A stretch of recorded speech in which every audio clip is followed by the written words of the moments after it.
1:30. For the record, it is Tuesday, June 20th, and I appreciate all of you joining us. First item is roll call attendance. Mr. Clerk. Thank you, Madam Mayor. Councilmember Milam? Here. Councilmember Palmer? Here. Councilmember Little Roberts? Here. Councilmember Borton? Here. Councilmember Byrd? Here. Mayor DeVeard? Here. And Councilmember Cavanagh is absent. He's coming right in. He's here. Councilmember Cavanagh is here.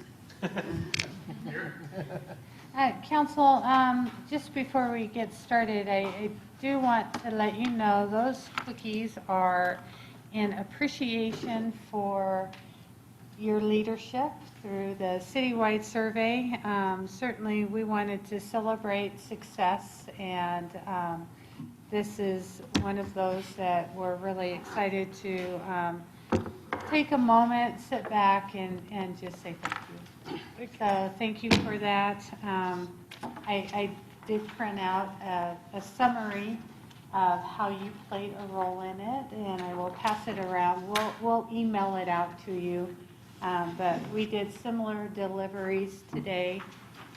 Again, just to make sure that we know that everyone, every employee in this city had a role in the success that we had in the citywide survey. So my thanks to you. Thank you, Mayor. Oh, okay, item 2 is adoption of the agenda. Madam Mayor, Mr. Byrd. I move we approve the agenda as published. Second. Have a motion and a second to adopt the agenda. All those in favor say aye. Aye. All ayes. Item 3 is continuation of our budget workshop, so I'll turn this over to Mr. Lavoy, to Ms. Phil, Mrs. Phil. How about to both of us? To finance. Todd and Jenny. Here, finance. Todd and Jenny, yes. Madam Mayor, members of council, again, appreciate your time today for budget workshop day number 2. Woo! Yes. Sorry. Like the Yeah. Ooh, yeah. So again, we want to start off by saying, again, appreciate your guys, you all finding time in your busy schedules. We know it takes a lot to get this done, so again, we appreciate that. Just like yesterday, we're going to have the departments present to you. They're going to provide a lot of information. So please interact with us, ask us questions. That's what we're here for. And then with that, our goal, again, our end game goal is to inform you and make you as comfortable as possible with the budget as proposed by the mayor and the book in front of you today. So our first presentation today will be the fire department. We will do our best to stick to the schedule. But with that, we'll go ahead and start with the fire department, and I'll hand it over to Chief Niemeyer. Madam Mayor, before we start, Mr. Byrd. where are we putting legal in?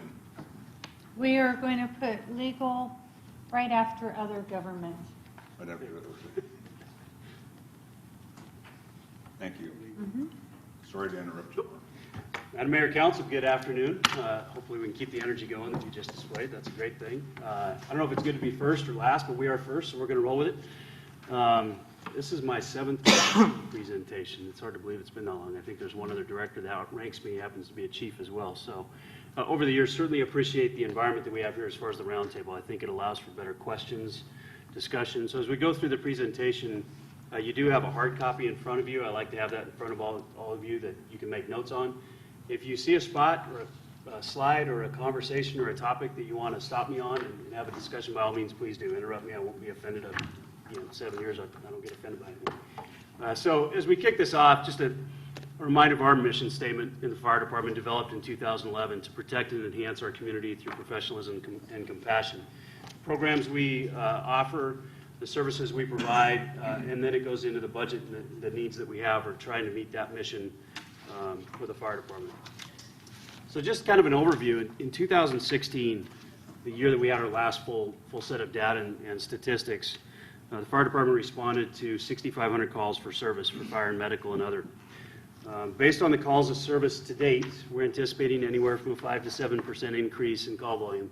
That's very consistent, and you'll see this in another slide over the years with the population increase. We tend to have our call volume mirror the population increase that we see in the city. On average, over the last 5 years, we've had about an 8% increase in calls for service on an annual basis, and as I think as Bruce alluded to, that's very similar to what we're seeing in the population increase of our city.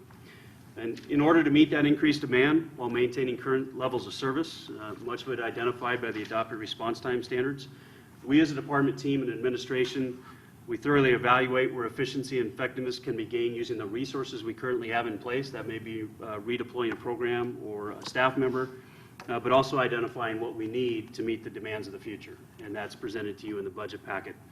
In addition to that, with those increases, we also see increased demand on our commercial side with our inspections, as well as public education and some citizen inquiries.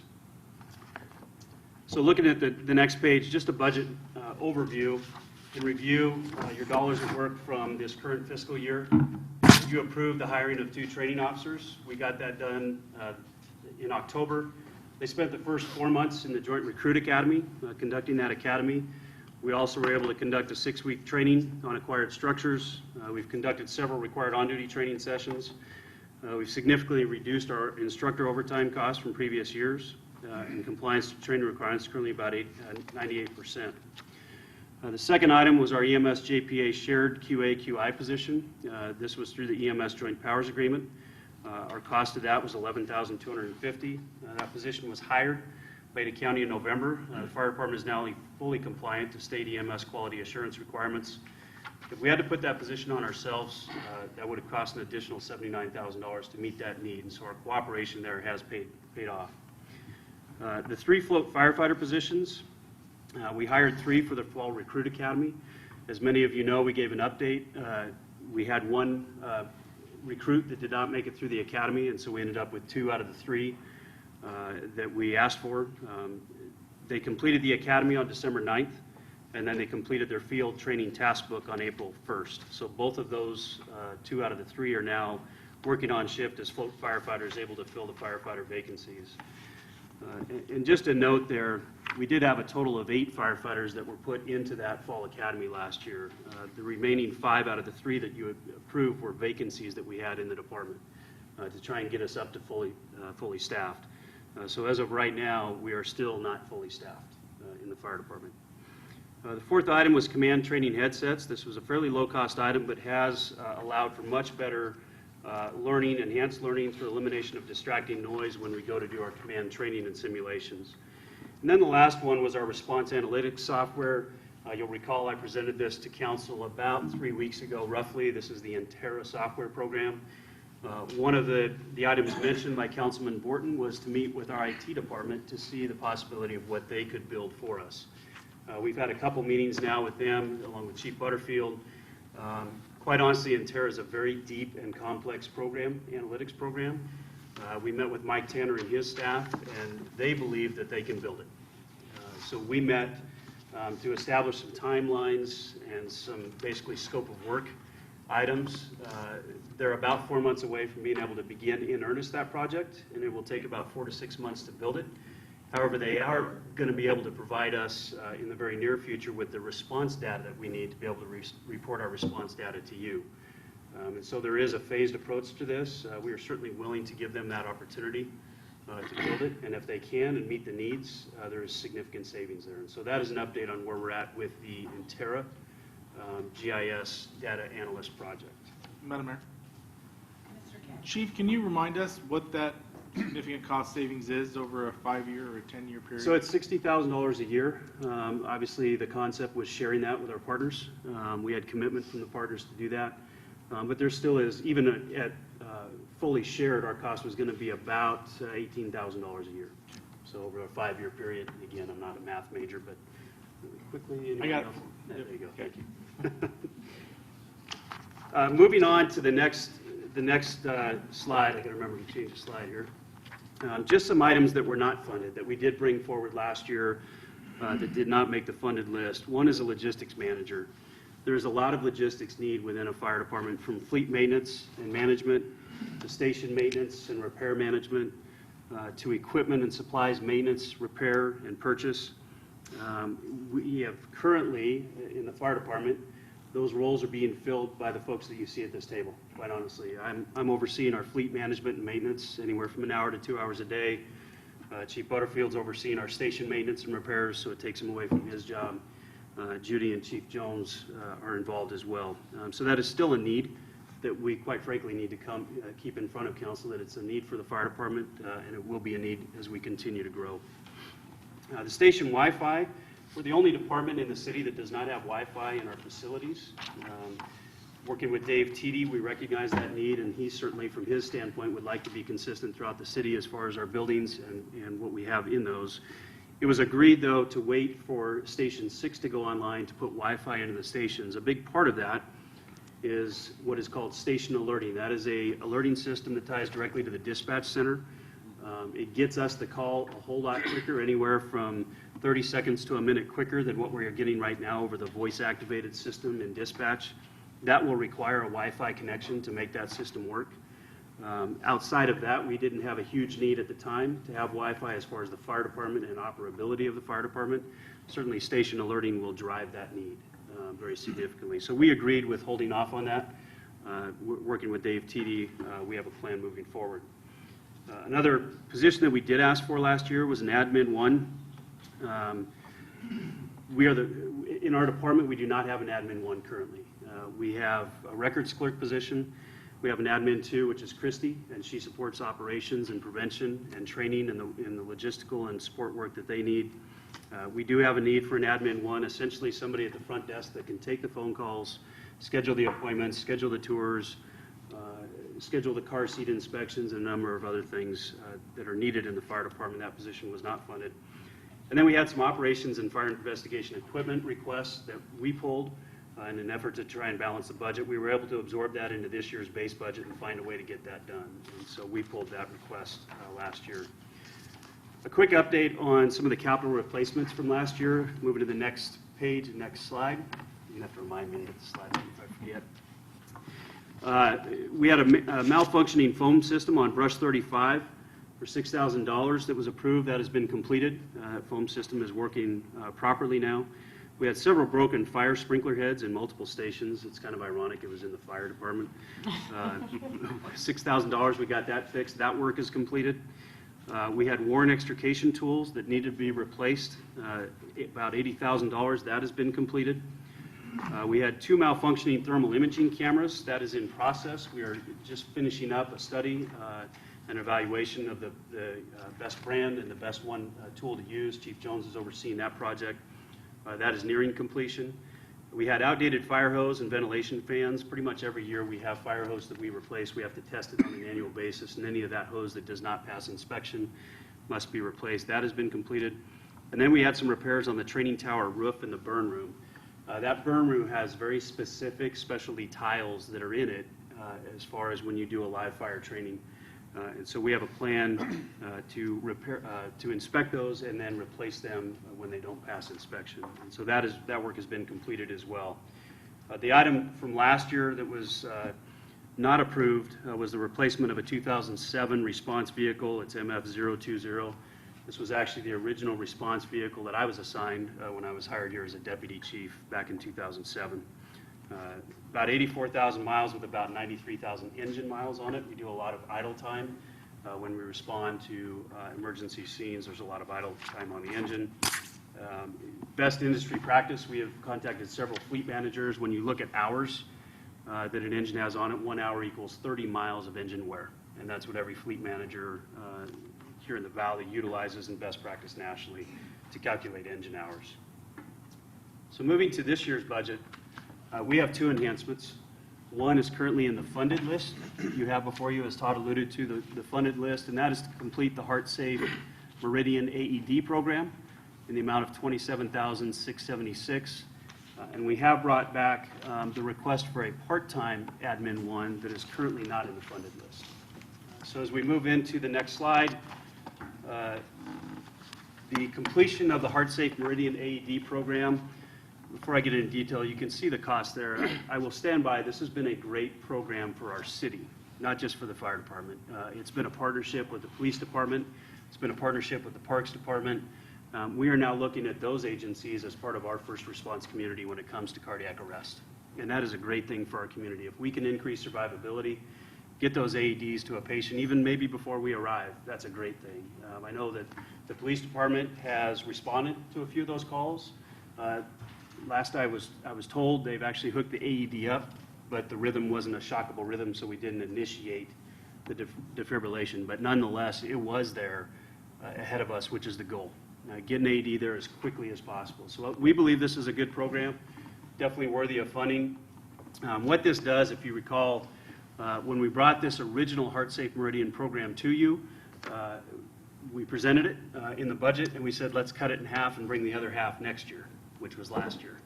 Last year, we cut it in half again, and so this is the last quarter of the funding. The AEDs that we need to purchase will finish out the police department program and get those in the patrol cars that currently don't have an AED. We've completed our work with parks. We've completed the work for the fire department. We're just wrapping up the police side of things.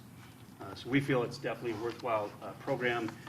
As far as any ongoing base budget costs, we have that built into the program already, so it's really the purchase of the AEDs that we're looking at here. And then the part-time admin 1 position that is not funded, you can see the one-time cost, the ongoing cost of $16,780.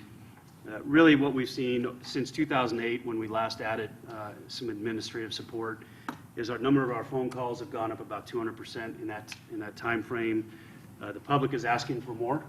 We've had to tell them no, certainly, but taking those phone calls and inquiries still happens at an increasing pace. Right now, as I mentioned, our records clerk position, if you go upstairs, you'll see Emily sitting up front. She is our records clerk. She is spending a good amount of her time answering phones, setting up station visits, setting up car seat inspections, setting up station tours, et cetera. And so even a part-time position, if the funding is available, would certainly help us out to where we could get our records clerk managing some of the mandatory things that she is required to manage. In addition to some of the additions that we've had as far as our new RMS system, ESO, our data management system for fleet is Manager Plus, and some of those additional items that she's been asked to do, as well as our customer survey. And I want to just mention on that, it was great, and I appreciated the mayor stopping by the stations today. It's greatly appreciated by our troops to say thank you. You know, if you saw the citizen survey, the city survey, you saw that folks are pretty happy with us. What we do in addition to the citizen survey that's done by the city is we will collect the calls that we go on, collect those addresses, and then we have a very specific card that we send them and ask, how did we do? Did we meet your expectations? And the results that we are seeing match what you all saw in the city survey. The feedback has been very good. Folks are happy with our firefighters, which is a great thing. But somebody's got to do that work. So that is the request. You can see the total estimated projected cost at the bottom for the ongoing part-time wages. Moving to the next slide, I know this is a replacement, but I would be remiss and kind of dumb if I didn't bring it up, quite honestly. This is a big ticket replacement item. This is engine 34, $550,000 to replace this engine.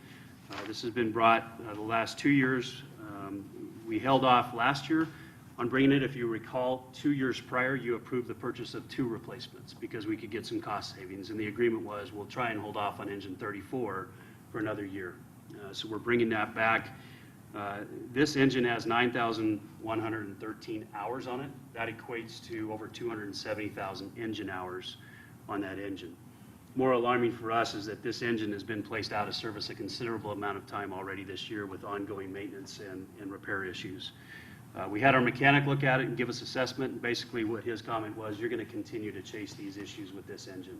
It's old enough that you're going to have wiring issues. We've had wiring issues with this engine. The challenge with wiring issues, as opposed to a broken axle or anything else that could happen, is trying to hunt down that wiring issue and locate it and then fix it is very time consuming. It adds significant cost to any repair. So we are requesting consideration of this engine to be replaced.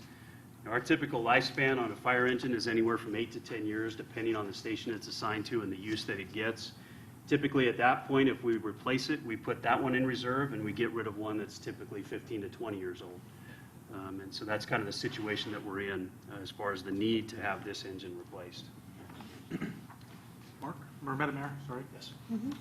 Chief, I've been pressing staff the past 2 days to try and use less arbitrary terms. So when you say a considerable amount of time, can you articulate for us what is considerable? Is it So for this engine, it's been about 28 days. out of the so far year? This year, in this fiscal year. Thank you. The challenge for us when a primary first-line engine is out of service, those crews are going into a backup engine, and those backup engines are typically in worse shape than the primary engines, as you can imagine. So there are some challenges there, and just having that engine out of service, decreasing the availability of our reserve fleet is challenging. Madam Mayor, on that point, Chief, can you circulate to us at a later date an update of the engine-by-engine analysis, and you've got that objective point scoring? Yep. That probably ran through, and we'll have the current score of this one, which explains what Absolutely. you just said. We'll Yep. kind of keep track of the other engines and see what comes next. Absolutely. So moving to the next slide, this section really is what we've evaluated and tried to project as some coming needs. I know you've heard from other departments too, some of their challenges moving forward. And I think what you'll see in our presentation, and this was not a coordinated effort, I can tell you that. What you saw from Bruce Chatterton as far as the growth and those maps and those heat maps of where the next growth issues are coming, I think you will see it matches completely in line with what we've evaluated as future needs. So South Meridian is certainly a need for a response station. As you know, we had the joint meeting with the district commissioners, but just some things to reiterate that we brought up then. The growth, you can drive around and see the growth, but there's some real hard numbers to put to it as well. You have 4,300 active residential parcels that are in process, 714 residential building permits for new construction issued since the start of 2016, 17 commercial building permits issued for, we just lost our feet. Sure did. It is. Who was You thinking want ahead? to borrow my PowerPoint? Who was thinking ahead? I did not plan that, I promise. So that commercial growth is adding 239,000 square feet of commercial response for us. We do only have one station south of I-84. If you consider this, our last fire station was built 9 years ago. In a period of the previous 8 years, from 2000 to 2008, we built 5 fire stations and staffed 5 fire stations. Some could argue the growth we're seeing now is comparable to the growth that we saw in 2000. For the folks that have been around, I know I was talking to Kenny Bowers, and his anecdotal assessment was, it sure seems like we're growing now about like we did back in 2000, when the need for expansion of services happened. So we have had quite a span where we have not added response capability, yet our call volume, as I mentioned earlier, has increased about 8% a year. So as our call volume increases, you can see it there. Since 2008, call volume has increased 47%. The growth in the population of the city in that same time frame has increased 48%. So again, the theory of our response demand grows with the city is a true statement. We do have an offer. Chief, I think it would be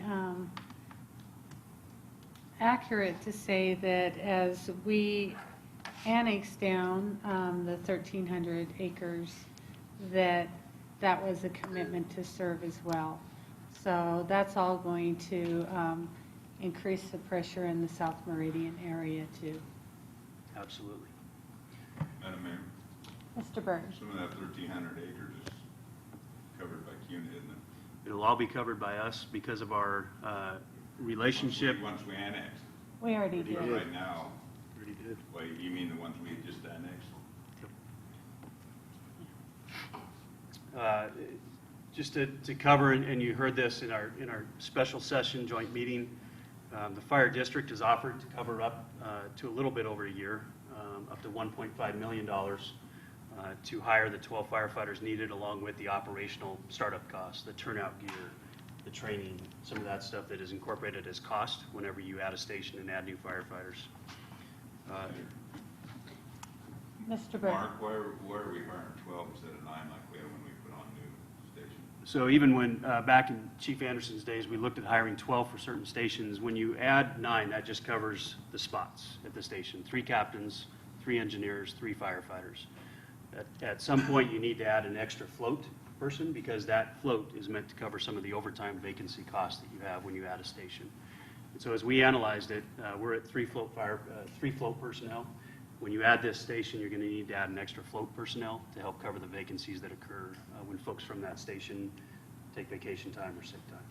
Well, Mark, would you find out since 2008 how many float people we've hired?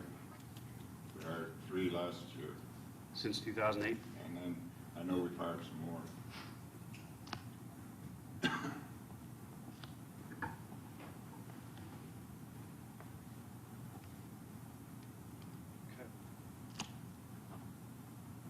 will follow up and get that to you.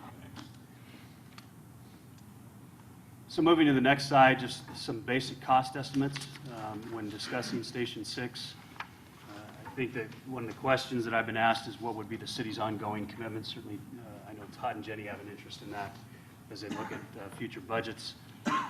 That is just an overview of potential ongoing costs. Our impact fee balance is projected at the end of FY17 to be about $4.13 million in our impact fee balance, and that those impact fees can go for the build of the station as well as the fire engine that needs to be purchased. Just something to mention on the fire engine there. Same as you heard 2 years ago, we contacted Pierce, who is our manufacturer that builds our fire engines. If we ordered 2, that cost would go from $550 that you saw in the replacement to $530. Very similar pricing structure as far as when you buy more than one, there's a price reduction. Other challenges that we have coming, and this is where you saw this consistent with what Bruce presented. We know that growth in the northwest section of Meridian is going to challenge us. We have a very large Oak subdivision that's going to bring in a lot of residential homes. That increases call volume. We have the highway extension, Highway 16 extension that's being discussed, and then we have some planned schools and parks. We know that's going to drive demand for service. It's an area that we are focusing on and keeping track of. The mayor mentioned earlier the growth in southeast Meridian, which is consistent with the heat map you saw in Bruce's slide. We have the addition of the YMCA, the schools, the 77-acre park. If you look at the development that's proposed to go in around that 77-acre park, again, a lot of residential lots are going to be built out there. That'll probably be our next area of need as we look forward. Training will continue to be a challenge. As we add staff, you add training requirements. We are currently meeting that challenge, but there will be a need probably to add some training assistance. Logistics I mentioned already, and that has not changed. That is certainly a very real need for us. The other challenge, and we put together a working group, if you will, consisted of the mayor, Councilman Cavanagh as our liaison. We had Todd from finance and Crystal from HR. We are entering a period where we are starting to see retirements. It is something for our department specifically that's somewhat unprecedented. We had some one-offs in the past. We are anticipating in 2018 anywhere from 3 to 6 retirements of personnel. Those 3 to 6 retirements create vacancies. If we don't have a plan in place to get those vacancies staffed at the time of those retirements, that is going to result in overtime because you have to backfill those vacancies. You have no ability to, with the extra staff to put those folks in. This is a real issue for us. It's not going to end this year. We are now entering a phase as we look out over when folks were hired and when they hit their rule of 80, that retirements are a very real issue for the fire department. And without a plan in place, it's going to be real difficult to keep up. So we've been keeping a very close eye on that. Inspections are eventually going to become another challenge as our commercial development continues to expand within the city. Those number of inspections required will exceed the capacity of our inspectors. So that is something coming in the future. And then quite honestly, the ability to be innovative and find solutions maybe not typically seen in traditional fire service deployment. We have unique challenges in today's day and age that don't always get answered by old solutions. And so that ability to think outside the box, to have discussions outside the box. I know we've discussed ARVs as a concept. I know it's, for us, it's very new. If you look throughout the West and throughout the nation, fire departments are figuring out how do we still respond, meet the community needs, but maybe do it in a way that's more cost-effective and efficient. And I think that is our challenge. And those are solutions that we need to work on together. We all need to be a part of that discussion, part of that solution as we move forward. So with that, time for question. Our vision really is in line with the city's vision. We want to be that premier department. What that means, it's what we decide it to mean. And if you look at the city's vision, it is the same.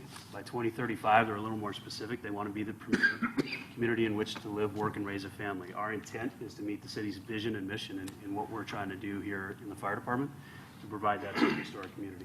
So with that, I would open it up for any questions. Chief, This year, City Council approved a level of service. So how is the department right now meeting that level of service? That's a great question. That's exactly what that Intera software was going to provide us. I gave you the update on where we're at with the IT department, which we're supportive of. What IT is going to give us, and I believe they said 3 weeks, if I'm correct, is they're going to be able to at least give us that information. As you recall, our response time, our travel time standards were based on density, square mile densities. And the more dense you are, the better response time you can expect.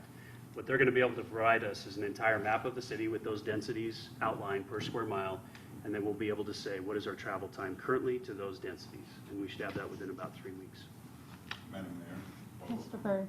Mark, and we also was going to get some kind of a logistics of how many calls are being from the station, how many calls are being in area, and how many calls are being out of area. So that is part of the first phase. We asked also from IT to give us it's called the reliability factor Excuse me.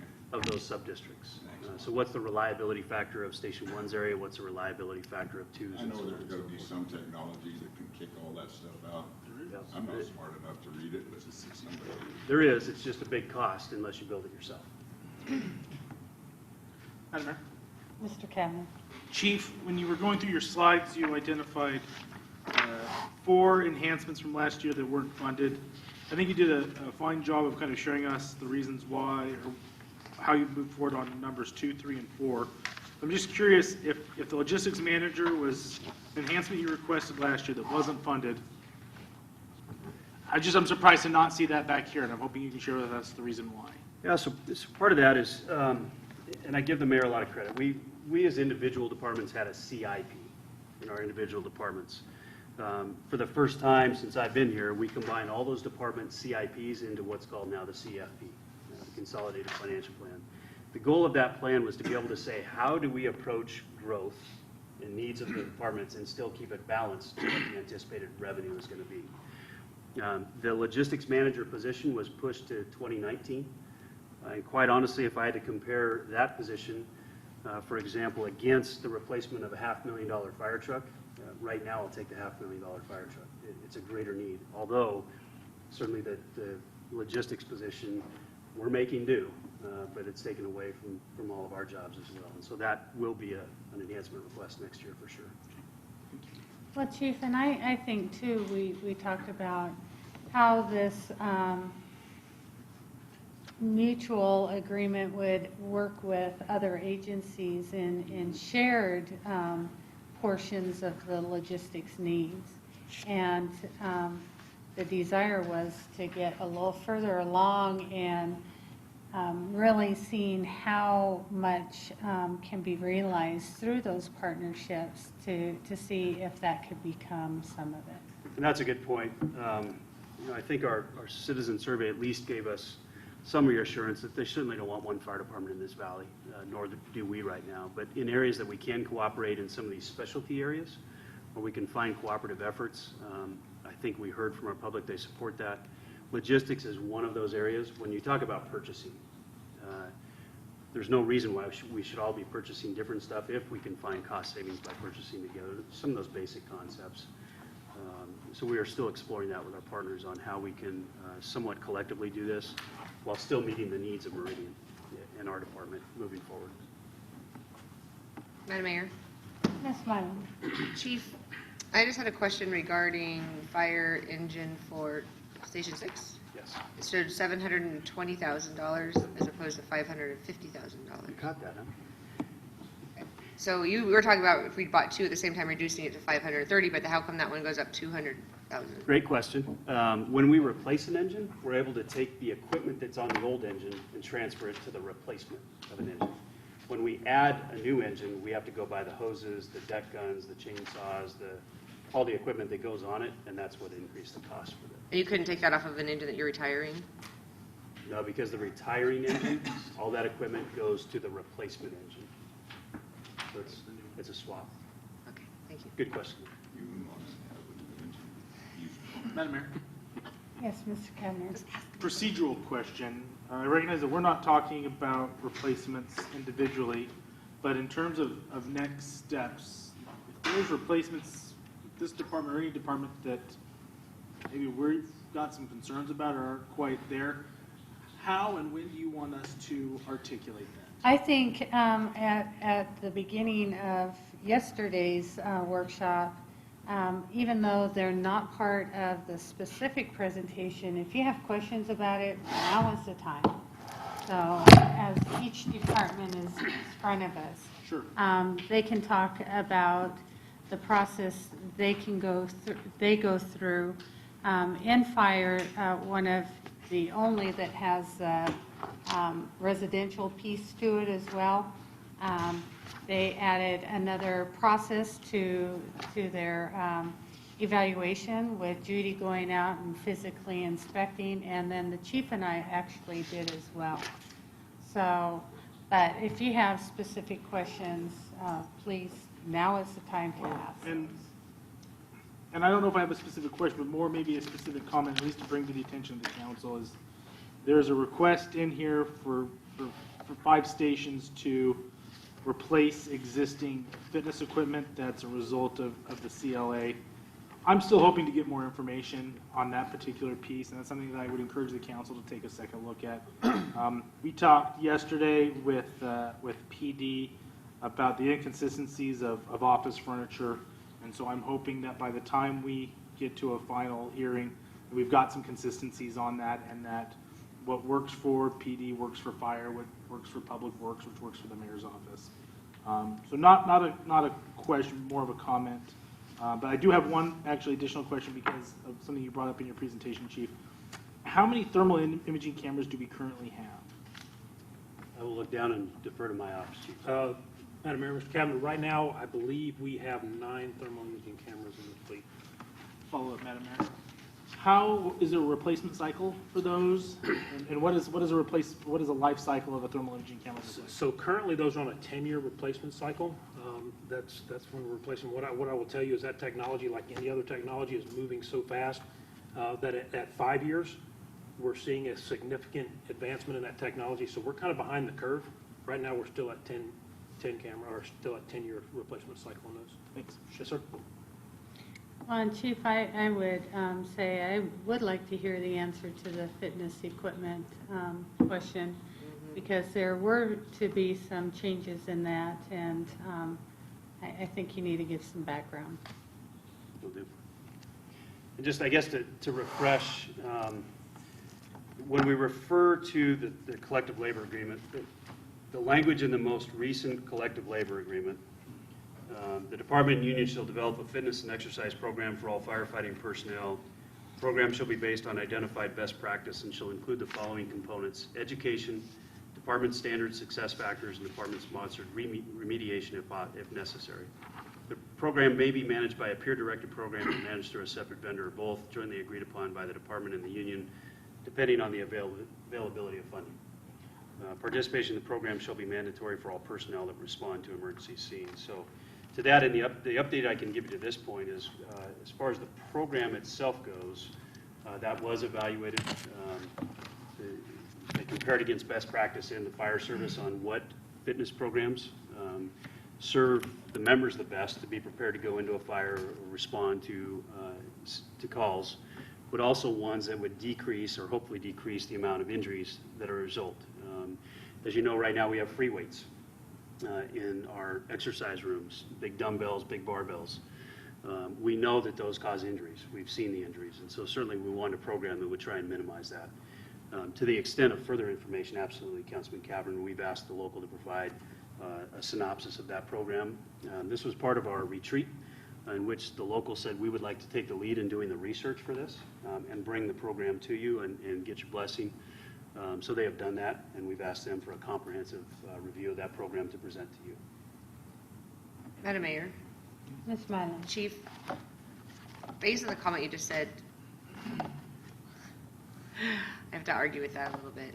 Dumbbells and barbells do not cause injuries.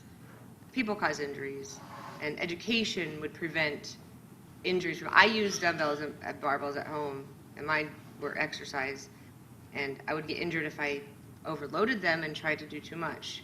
You could also injure yourself the same way using other types of fitness equipment. It's about the education and properly using the equipment.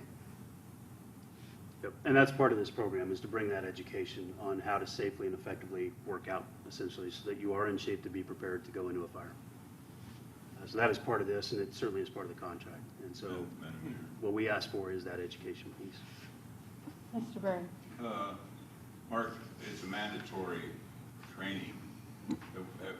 Every station, every captain, make sure that, how much do we do a day or a week or a shift or what? Typically an hour a day, every day. Our crews are utilizing that workout room in the morning. The captain is responsible for ensuring that. So as we stop by the stations in the morning, they're in the gym working out. So as far as mandatory participation, as the language in the contract explains, that's up to the captains in the station to ensure that's getting done, as well as the Pure Fit, the instructors of this program that go out and instruct.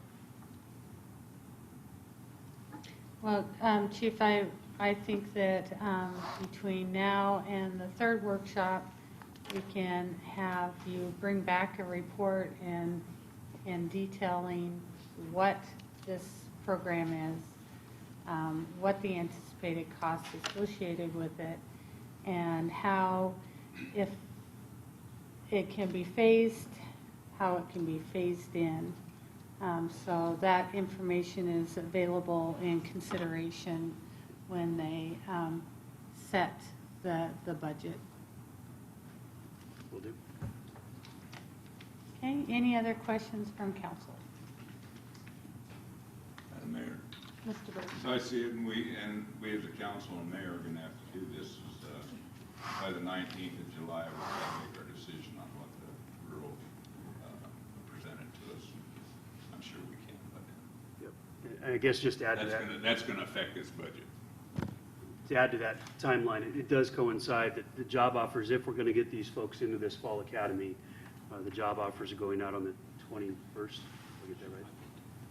July 14th. We have to push that back. So the 19th would be kind of our deadline on knowing how we're Iron going one, you'll have 200 inches anyway. We've already tested. We've already gone through the CPAT is the physical agility test. That's this Saturday, and then interviews are next week. And so we'll have all that testing phase done. It's just a matter of if we're making job offers or not. Madam Mayor, we'll go ahead.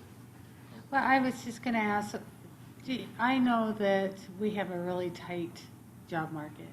Are you seeing that in the number of people that have an interest in the fire service? So our last test, it was the joint testing that we did. We had 492. How many? 492 applicants. Holy so moly. answer is yes. No. There's a lot of interest in the fire department. Oh, there's no impact from the low unemployment rate. No, we had more applicants than we've ever had in the history of our fire department. Oh, my goodness. Madam Mayor, Mr. Kevin? I guess it may be a question for Mr. Lavoie.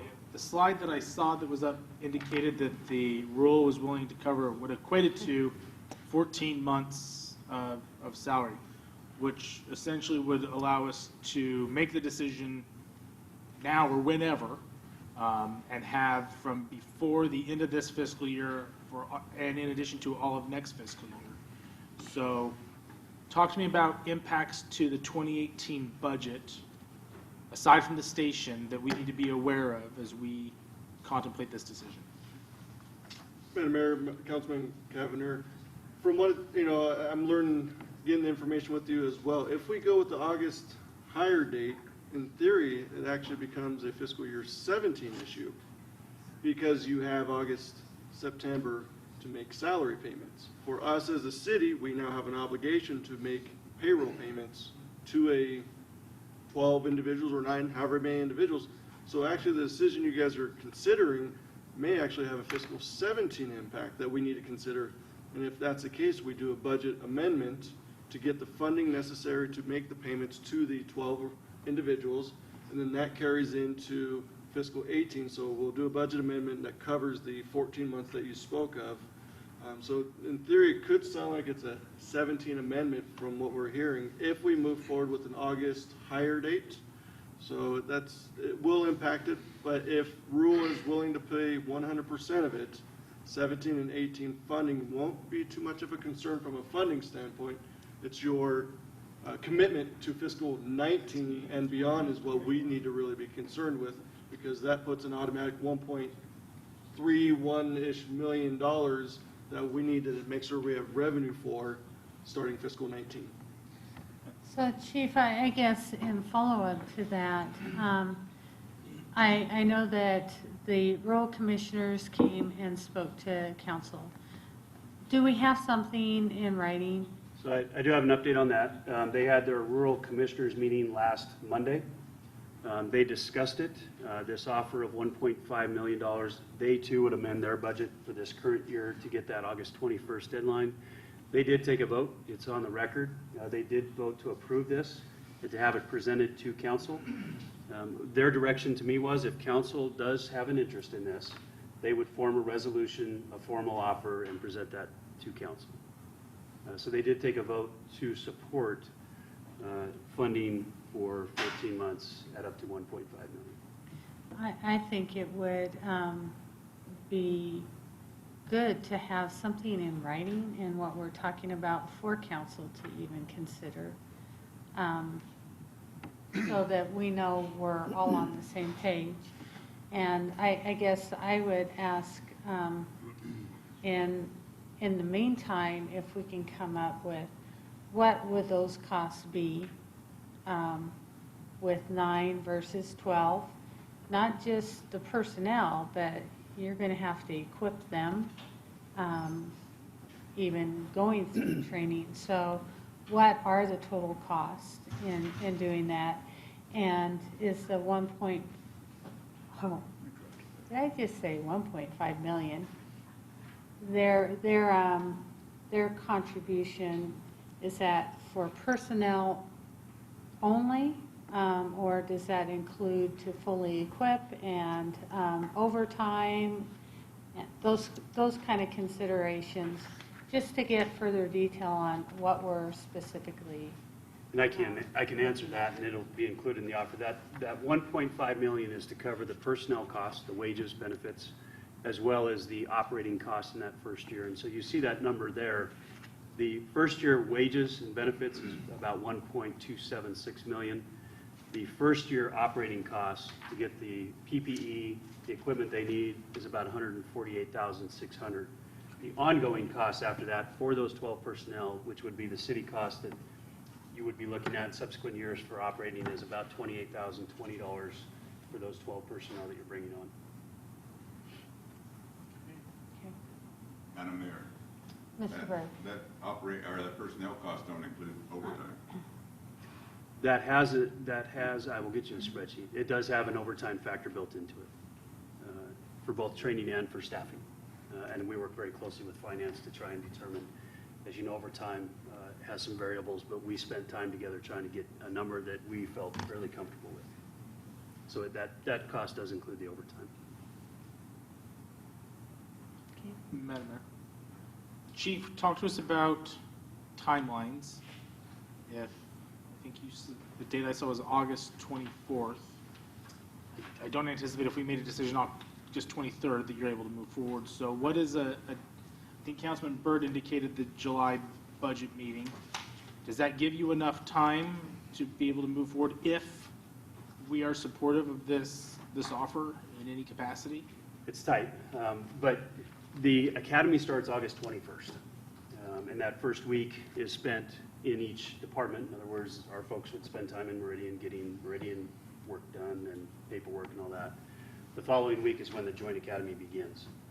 We tend to like to give candidates at least 30 days notification because job offers still do need to be made. So if you march backwards, July 21st is really our absolute drop dead. Can't get past that deadline to make job offers, get those accepted, and then get the process started. There's some background check process that needs to happen prior to the academy that candidates do with HR and that sort of thing. So July 21st is really our drop dead deadline for Nelly. Madam Mayor, follow up. Yeah. Sorry, Councilman Byrd. Chief, then I, to the mayor's point, I think having something that is formalized and while the meeting is on the record and a vote is taken, I think we've all been in a meeting where we have been on the record on something and then have come to learn that maybe it wasn't quite everything that we thought it was. So a set of ground rules that we're all on the same page on, and getting that to us sooner rather than later, because I would hope that this body could discuss this issue at a future council meeting, and to your point, not waiting until the absolute last minute to make a decision. And to that point, Councilman, the commissioners are willing, we've discussed it, to have a special meeting if they need to formalize that letter. Sorry, one follow-up, Madam Mayor. Chief, you and I have discussed a few times about the logistical challenges with bringing 12 people into an academy. Do those concerns of yours still exist? Has the department had an opportunity to look at some type of resolution? Would it make sense to bring on 12 if we can only train? Had breakfast Saturday morning, in fact. And so there are a couple options I'm looking at. Out of these 12, 4 of them have to be paramedics. And if you look at what NAMP is doing right now, for their paramedic positions specifically, they are laterally in positions. We met with our union president this morning to discuss this issue. They're very supportive of that. That would alleviate the logistical issue you and I discussed as far as the academy and the numbers. So we have found a solution. We believe it's a good solution that we can use moving forward. Madam Mayor, one more follow-up if I may. Chief, at any added cost? No. Thank you. Any further questions? He answered it. Any further questions from council? Okay. Thank you, Mark. Okay. Staying within the time. Absolutely. You had a minute to spare. I practiced many times. Thank you. Madam Mayor? Congratulations, Joe, Thank you. Chief Bongiorno. Yes. Madam Mayor, I just wanted to bring along, following your discussion about timelines, I just want to point out that on July 25th, we as a city will be proposing to the citizens our final fiscal 17 budget amount.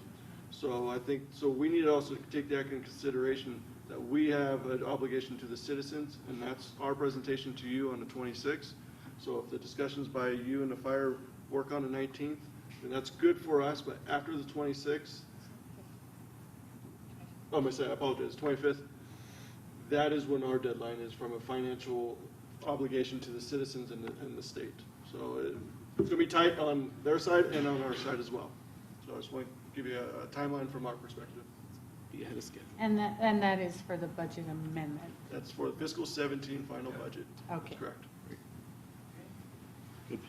Okay, one last thing, Judy, before Judy goes.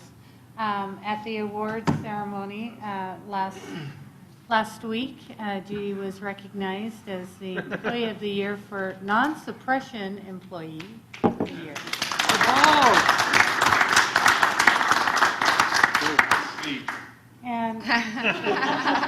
And Joe Bongiorno was not only sworn in as Deputy Chief in the fire prevention, but he also won, and he's standing right there. Joe received our Distinguished Service Award for many years of community involvement and services given to the community. So congratulations.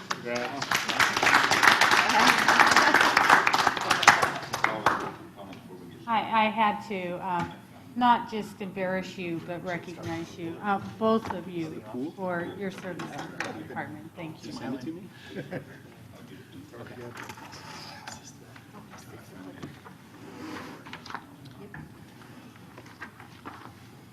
Okay. Our next up is our Parks Department. Welcome. Thank you. Thank you, Madam Mayor, members of the council. Thank you for having us here today to discuss the proposed FY 17-18 budget. I wanted to acknowledge a couple things from yesterday. One, I thought that Bruce Chatterton, here, did an excellent job in presenting the growth story, and a lot of what you'll see today is as a result of that growth that we're all experiencing. And then I wanted to just also mention what Chief Levy mentioned, and that is the process that we've been through this year has been really quite excellent. and my hat's off to the mayor and the other directors for what could have been a very difficult few months in processes and prioritizing and figuring out, what's in the base and what's in Tier 1, Tier 2, Tier 3. It's been a very collaborative effort, and I was glad to be a part of it. And compared to budget processes from a decade ago, it's really come a long way. So, as with most other departments, we wanted to show how we tie in to the city's vision. Mark ended with this. We start with it. But the city's vision, as you know, is to become the premier community to live, work, and raise a family. We love our role in that. We think that Parks and Recreation has a major role to play in that vision. And the words we put to that is providing family-focused opportunities for the Meridian community and responding to that growing and changing population. Because the demographics are changing, the people we're serving are changing, not just in numbers, but in the types of services that they want and demand. So our presentation today follows the same format you're probably familiar with now. We begin with the FY17 budget dollars at work, reporting back to you on what we've done with the monies that you have approved for us in the current fiscal year. We will then go over our FY18 budget enhancements and then talk a little bit about the road ahead and some of the big ticket items that are coming to Parks and Recreation in the city of Meridian. So, current fiscal year, last year we presented the enhancement for home court staffing and operations. We showed you the full picture of everything that was going to be presented, and then we asked for just the first year's part of that. On the staffing side, we did fill the site supervisor position with Ross Cipriano, and then we have the 3 home court facility specialists, Jane Curtis, Colton Gammy, and Ryan Johnson there. We've also been hard at work on the tenant improvements out there, HVAC, security upgrades, the moisture barrier, up in the ceiling, and changing out the signage on the building, things like that. So we've been hard at work this year, and we held the grand reopening back in December. The second enhancement for this year was the MPR software, the Meridian Parks and Recreation software. This is a software that we use for taking registrations, and one of my biggest pet peeves with the current registration software is that if you want to register or reserve a picnic shelter, you have to call us. In this day and age, you ought to be able to do it online by yourself, and so we're looking for better solutions that will allow us to do that. Our current contract with Active Network goes through September 1st of this year, and we'll be extending that slightly to have a go-live date for some new software that coincides between our 2 activity guides. The time has been a blessing for us because as we have been looking into the various software solutions that are out there for us, the one that we thought we might be going toward a year ago has become unresponsive. Others in the state have gone away from them. So we're now, Colin gets credit for really weighing all these options out there, and we are currently focused in on a new solution called Rec One that we're looking at implementing. It's a good thing Colin's agreeing, right? Is it possible, Rachel, that you could print us out a copy of this PowerPoint so that we can take notes as... We'd be glad to. I know you have a number of slides or enhancements, and so it is helpful to have that in front of us. If that's helpful, sure. Madam Mayor? I'm sure we'll have those. Question for you. Will the new software not try to sell me magazine ads or magazines? It won't. All right. The new software also won't charge customers online convenience fees, which they currently pay right now, and so it's all a part of trying to push more traffic online. Because even though you can register for a class online right now, we often get people that get all the way to the checkout point and then cancel because they were going to have to pay a convenience fee and end up calling us instead to save the $2. And sometimes it's a lot more than that. Yeah, I was worried that I ended up on some spam site accidentally because I'm like, No. Yeah. city's not gonna try to sell me. Mike can tell you a similar story when he registered for a race and wound up with the same thing. It's part of their program that we'll be getting away from. Sweet. Okay. We have several parks underway. Bolano Creek, or which used to be called, well, is Rita Husky. It was Bolano Creek when we budgeted for it. Is the one that we budgeted for in FY17. I would be quite remiss, though, if I didn't mention the other two, which were technically budgeted for in FY16, but then their budgets were updated in December of this fiscal year for Keith Bird Legacy Park and Hillsdale Park. This spring has been brutal with all of the wet, rainy weather on construction. So we are very grateful for the hot, sunny weather that seems to be coming. All three of these projects have really the same bullet points that you see up there. The construction contracts were bid and awarded. The bid process being over the winter when we got in a favorable bid process. The crews broke ground on all three parks in March. That construction is progressing as weather has allowed. We still have the goal of fall completion, and the parks will be open to the public after the grow-in phase because, you know, day one after the construction finished, there's still grass seed that has to germinate, things like that. So they won't be open immediately upon finishing construction, but they are in progress and on schedule and moving forward.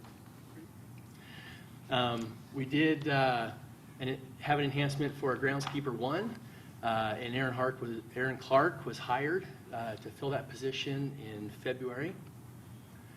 We also had an enhancement unrelated to the new parks coming on, just to fill the demand of the growing population and the increase in shelter reservations and field reservations and parks maintenance and upkeep. But we were able to get 2 additional 6-month seasonal employees that are out there helping us as part of the larger seasonal team.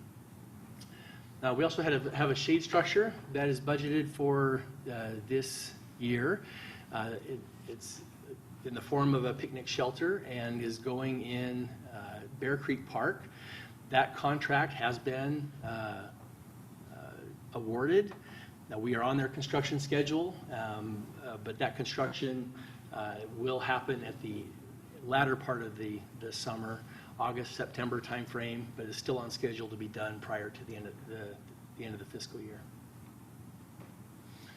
Pathway connections is a big focus for us, and we had an enhancement this last year to do construction documents along what we call segment D, I believe, and that is from Black Cat to 10 Mile along the 5 Mile Creek, kind of in the neighborhood of the wastewater treatment plant. It's kind of the easiest way to put it. The idea was we could get construction documents ready in the event that we identified, a grant or some other funding source, and just have that one be a shovel-ready project when it's time. Those construction documents are underway and expected this summer. Another pathway project that I'm excited about is the directional signs along the pathways. As we have done pathway tours with the commission and others, one of the things we've noticed is some of the turns and things to stay on the pathway network aren't always intuitive. And so there's a series of pathway signs that are being installed this month, and in fact, are the first phase of those in now, Roger? I know they were starting work on them last week. So. They're done. I think there are only 3 left to install, but the pathways aren't there yet. Okay, so the ones that have pathways are done. So those have just recently been installed and are available along the 5 Mile Creek pathway. There was also a proposed connection along an ACHD storm drain facility that's currently on hold because ACHD is doing heavy maintenance work within that facility. So, moving to the FY18 proposed budget, these are the enhancements that we will be presenting and discussing with you. You can see the unfunded ones towards the bottom, and we'll be covering those as well. We also have a couple that involve impact fees, and we'll make sure those are pointed out to you. We have all of these on separate slides, so I'm going to move forward to the first one, which is probably, I think, certainly our biggest and I believe our most anticipated enhancement. The idea of a South Meridian Park, a larger South Meridian Park. We have South Meridian parks right now, but they're the smaller neighborhood park size. We've long heard that South Meridian feels underserved because they don't have a settlers or a Kleiner or something like that. And through a number of South Meridian outreach meetings and town halls, I know there's been a lot of growing interest. Even the last Coffee with the Mayor, which was here in North Meridian at RC Willey, there was an amazing amount of interest just from people coming up and wanting to see the plans. We have 77 acres out there. As you can tell from the graphic, we're not going to develop it all at once. We can't afford to develop it all at once. But we would like to build a first and very significant phase that's about 25 acres in size. And then, like Settlers Park, this one will continue to be constructed over multiple phases and multiple years. Settlers Park didn't come in 1, 2, or even 3 phases. It was a number of phases with the initial park construction, then adding Adventure Island Playground, then adding more to Adventure Island Playground. 15 years. 15 years worth of various phases. So, the tennis courts were their own phase, the horseshoe courts were a separate phase, adding additional picnic shelters were a phase. So we see this one coming to fruition in the same way as people get excited about the park and we maybe identify future partnerships. But this is an enhancement to get us going on phase 1. There was concept planning done probably 2.5 years ago with the Park System Master Plan. And those plans have been adapted over time. This last year, the City Council approved the design development and construction documents funding, which is underway. We did begin that design development and construction documents this fiscal year, and we are rolling into the construction documents phase right now. Excuse me. With the goal of being ready for bid by December so that we can do, again, what proved to be a good strategy this last year and get this project out to bid in the winter, in the December, January timeframe, so that we can be ready for to start construction in the spring around March of next year. The budget that's being requested is not a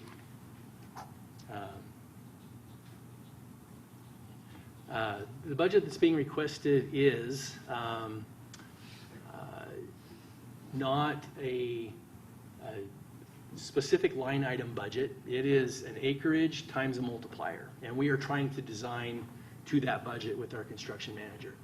The construction budget we're asking for is $6 million of what you see there, and that is split between impact fees and the fund reserve or the CIP fund from the general fund. This is a good time to point out that this is the kind of thing that we've been anticipating for years and saving for. You know about the fund balance. This is one of those projects that we've been saving for over a number of years. We will utilize the impact fees that we can from. We have those three projects that were mentioned before for this year: Keith Bird Legacy Park, Rita Husky, and Hillsdale are all using impact fees, and this one will use about just under $3 million of impact fees for this phase, and then the other just over $3 million would come from the that CIP fund that we've been setting aside money for. Yeah, Keith. Oh, sorry, Mayor. Madam Mayor. I saw his hand go up. so Looking I- at your enhancement here, we got 60 acres for 5.9 million, and we're approving 25 acres for 6.5 million. So about Look at you added up, it's showing 30 and 30. 30 and 30. So it's 77 acres. Oh, what am I looking at? We get 60, it leaves us 17. There's Not- 30 you mentioned. Oh, right. You see So that? when we originally put the enhancement together, we said the phase line followed that, the Williams pipeline straight across. Since then, we have been pulling that in. So it still comes out to about 240,000 per acre at 25 acres to reach the 6 million. That is right in line with the recent budgets that we've received, especially for the front end of the project where we're putting in all the initial infrastructure to serve the entire park, power, water, sewer. Mike may have a few more things to add. I thought maybe Mike was throwing in a couple of nice semis or something. Not at all, not at all. No, and Go ahead, Madam Mike. Mayor, Councilman Byrd, just to follow up a little bit. So the phase line that you see where there's a couple of softball fields in the grass, and that's 25.2 acres. And then there's some overflow gravel parking lot because we see the need for that overflow lot to do two things. To compensate for if we have an event in phase one, and then also if we utilize that sod farm that's back there. So the gravel parking lot, we'll be building a section that we can pave over at a later date. The gravel parking lot is a little more than 2 acres, so our total development is approaching 27, 28 acres. So I think our 30 was, we kind of carved some off the bottom, and that's where we came up with the 30-acre number. I was just adding here and I'm going, Yeah. Yeah. they're asking for 25, what shows 60 here. Yeah, so it actually goes a little bit beyond should be 60, 25, yeah. 25.2. There's another couple acres of gravel. I understand.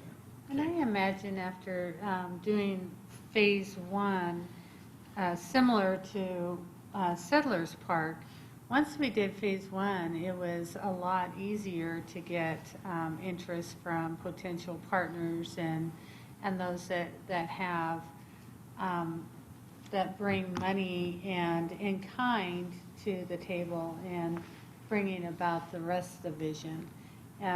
We certainly went into our partnership with Meridian Youth Baseball after phase one was built.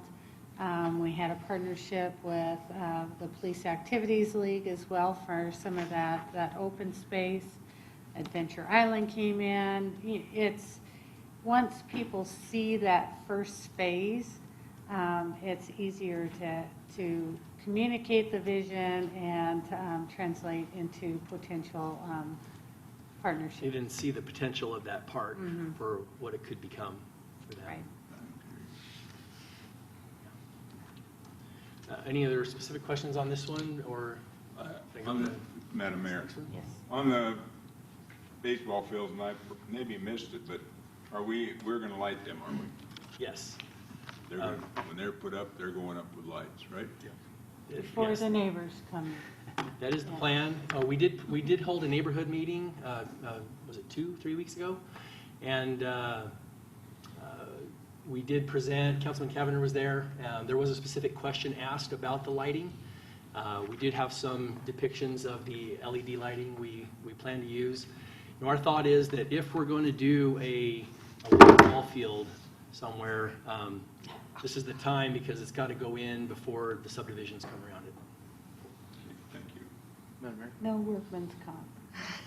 Yes, Mr. Palmer. Can you guys break down for me, I guess, the demand of Oh, I'm not gonna get baseball, softball versus soccer, football? Absolutely. Versus where? Yes. Fine. Because like with Settlers, big open space can be used for lots of other things. Start fencing in the baseball fields, I've never seen anybody on them. You know, Colin is our rec coordinator that, and he's done some great research into this for me, and knowing that, you know, this question might be coming. You know, what is the demand for softball? How does it compare to other sports programs that we run? Do you want to take that one, Colin? Sure. So I prepared a few, bullet points. Our softball program is, it's by far the most participated in program that we have in our department. It accounts for approximately half of all the participants we have in our adult sports program. Specific numbers, we had 2,650 participants in 2016 of a total of 5,358 participants in our adult sports programs. And so, we have 3 volleyball leagues, we have 3 basketball leagues throughout the year, and the 2 softball leagues accounts for more participants than all 6 of those leagues put together. And then, we have, the last time we put in softball fields was 2002 at Bear Creek Park. And the city was about half the size, less than half the size that it is right now at that time. And we've had to cap our sports leagues. Our spring softball league capped out in 2011 at about 100 teams. And in 2014, we capped out the fall league. And just doing a little research on the trend, the growth trend leading up to that point, if in 2017, if we had adequate fields, and we would have kept just the trend of growth that we experienced from about 2004 to 2011, we would have about 170 teams in our league this year if we would have continued that growth. But we've been sitting at 100 since 2011 in our spring league. And so it's one of those things that once we hit 2011 and we capped out at 100 teams, we kind of stopped advertising our softball leagues so that because we didn't want to get just an overflow of people that we had to turn away. So we stopped advertising our leagues, and we continue to get 100 teams per year. And there's a huge demand for people participating in our softball leagues. Well, and I think if you went to any of the public meetings during the master planning of this park and updating the 10-year plan, there was a lot of expressed need for the softball fields. And I think that in Meridian, with the open space requirement in the subdivisions, they're putting in open space and that green space that you see our youth leagues overutilizing in some cases. And you can't play softball or baseball on those. These are more specialized. But I also see the younger leagues in soccer using the outfields in the softball areas. So they do have versatility, or they're versatile. Versatility. Yeah. Yes, thank you. And whereas a grassy open space does not accommodate the need for the softball. Of not only the adult leagues, but the girls and the youth leagues, as well as came out in spades was the senior softball league as well, saying we need space. I can follow up. What's the cost on the lights? I got your. You remember I can tell you what Mo Brooks did. Give it 200. 49,000. Because I paid for it. For the EMA.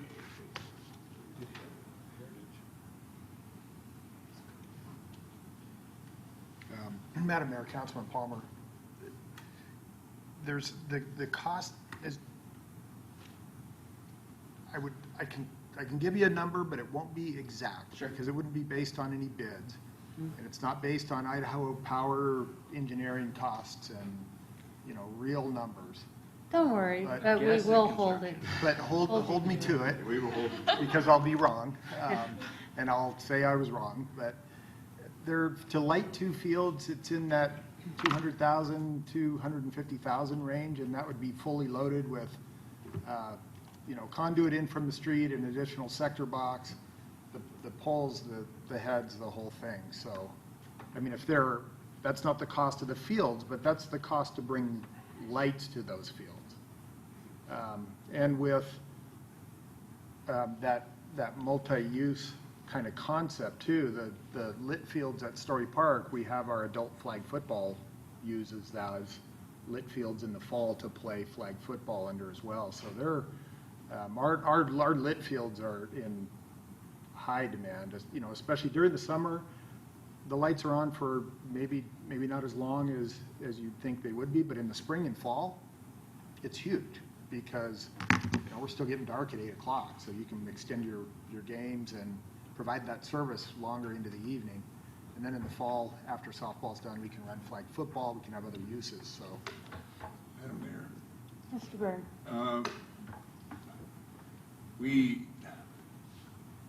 Steve, you could help me on this, and Joe, because he was on the council. What did we pay for the lights out at Heritage? 290,000? I think it was right at 200, wasn't it? I think it was right at 200. So, and my feelings on lights is it enhances your program because, let's face the facts, 6 o'clock to 7 o'clock in the summertime is hot. And you don't like going out there and playing. We can keep them later. I hope that you guys, from now on, whenever you put in a softball field, we'll put the lights in with it. Because as far as I'm concerned, an unlighted softball field is just for somebody to go have a pickup game. Madam Mayor, Ms. Mylum? this is not lights related, but I'm kind of going back to Councilman Byrd's question about the acreage, and I don't know if I just didn't understand you or my math. I was like reading and listening, but you're doing 27 acres or are you doing 30 acres? And does it really cost $200,000 per acre for gravel overflow lot, the same as it would? Not all acres are created equal, but there are some acres that are more than that and some acres that are less than that. Wherever there's a structure, a restroom, a concessions building, it's going to be much more than that. Wherever it's gravel overflow parking or just grass, it's less.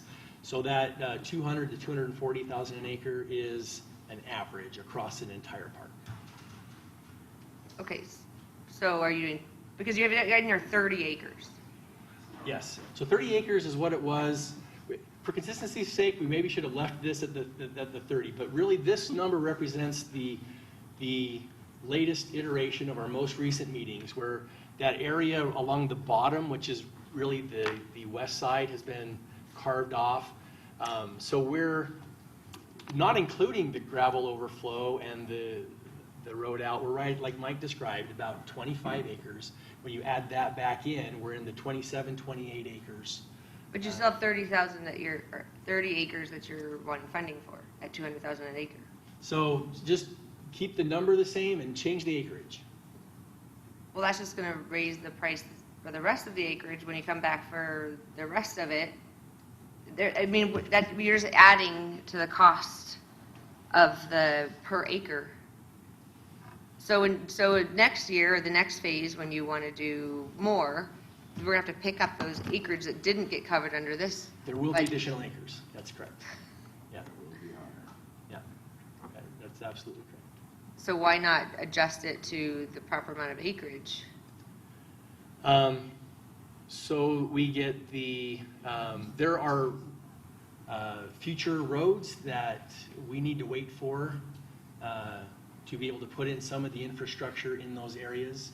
So we need to postpone some of the infrastructure in that area, waiting for future half-line and quarter-mile section roads that are coming. But it's still going to be part of phase one? They're not part of. That's what I'm saying.